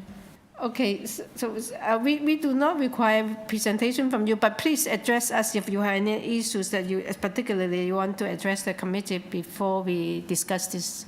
Yeah. No, as I said earlier, it's a very minor application, and it meets the 4 tests, and there's houses in the area that are similar to what we're proposing. Thank you. Thank you. I'll answer any questions if you have them. Yes, thank you. Any questions? Or we have a motion? Sure, I can bring a motion, Chair. I think this is reasonable. I think the depth, the fact that he kept the depth in line with the neighbors in most part, and it really does, they're saying 3 stories, but it's really more like a 2.5 in terms of actual massing. And the variances requested to get there, I think they're pretty minor and are supportable. So I'll move approval of the application with the amended purpose clause and with no conditions. I think the forestry is 3. Oh, forestry, sorry. Missed that. There's number 3. Yep. It's be getting late in the agenda. Yeah. Who would like to second this motion? Yeah. All in, That means that the clock. variance number 6, because that's why, like, is not there. So I want to make sure we capture it as agent. Through you, Madam Chair, the amendment is to the purpose of application, which Yes. removes a rear 3rd-story balcony. Yeah, it's not the variance, it's just the purpose clause. It doesn't eliminate it. The applicant didn't eliminate any of the variances other than amending the purpose. None of the variances are about the balcony. Yeah. Okay, so you still want to second that, right? Yeah. Yeah, all in favor with the amended clause and also forestry 3. Okay, Ms. West, you're in favor? Okay, all in favor.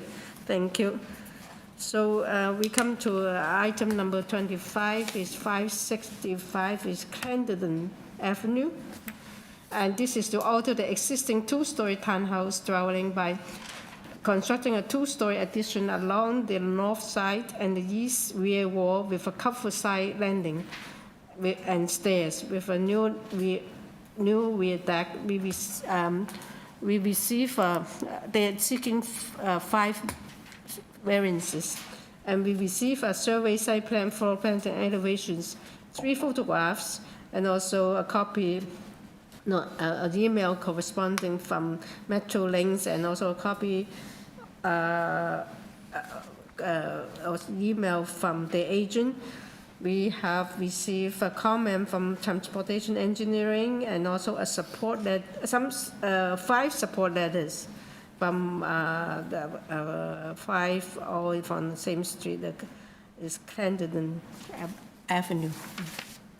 Through you, Madam Chair, we have the agent online, no registered speakers for this item. Okay, thank you. Hello, good afternoon. Yes, can you please introduce yourself? Certainly. My name is Nick Allen from Replacement Design. My address is 160 The Westway, Unit 16A, Etobicoke, Ontario. I'm here today speaking on behalf of the owners. Okay, thank you. You don't have any oppositions. I don't know whether we need a presentation. Anyone require? Okay, no presentation. Any questions to the applicant? None from me. No. Okay, we do not have any questions either. Do you have anything you'd like to address us before we move into discussion? No, I don't think anything significant I need to add. I think all the variances before us are fairly minor in nature. So unless there are questions, I'm happy to answer them. Otherwise, happy to move forward. Yes, thank you very much. Yes, I agree. The variance is pretty straightforward and minor. Okay. Happy to make a motion. Yeah, please, then. So, I mean, first of all, a lot of this is kind of existing conditions or based on existing conditions. Yes. I mean, the deck that goes right to the property line is unusual, but it's already there. They're just rebuilding it and changing and adjusting. Yes. And then I noticed particularly that I think they spoke to the neighbor that will be most affected. Yes. And got their permission, which I think is great. So between those things and really the actual variances are quite minor, other than the deck, which, as I said, is an existing condition. So I move that we approve these variances. Yes, I'd like a second to this motion, please. Sure, I'll second. Yeah, Peter, wait, second. All in favor with no conditions. All in favor, approved unanimously. Thank you for coming, and that concludes our hearing today at 5:22. Thank you very much, everybody. Thanks, Tim. Thank you. Now we, I don't know. I was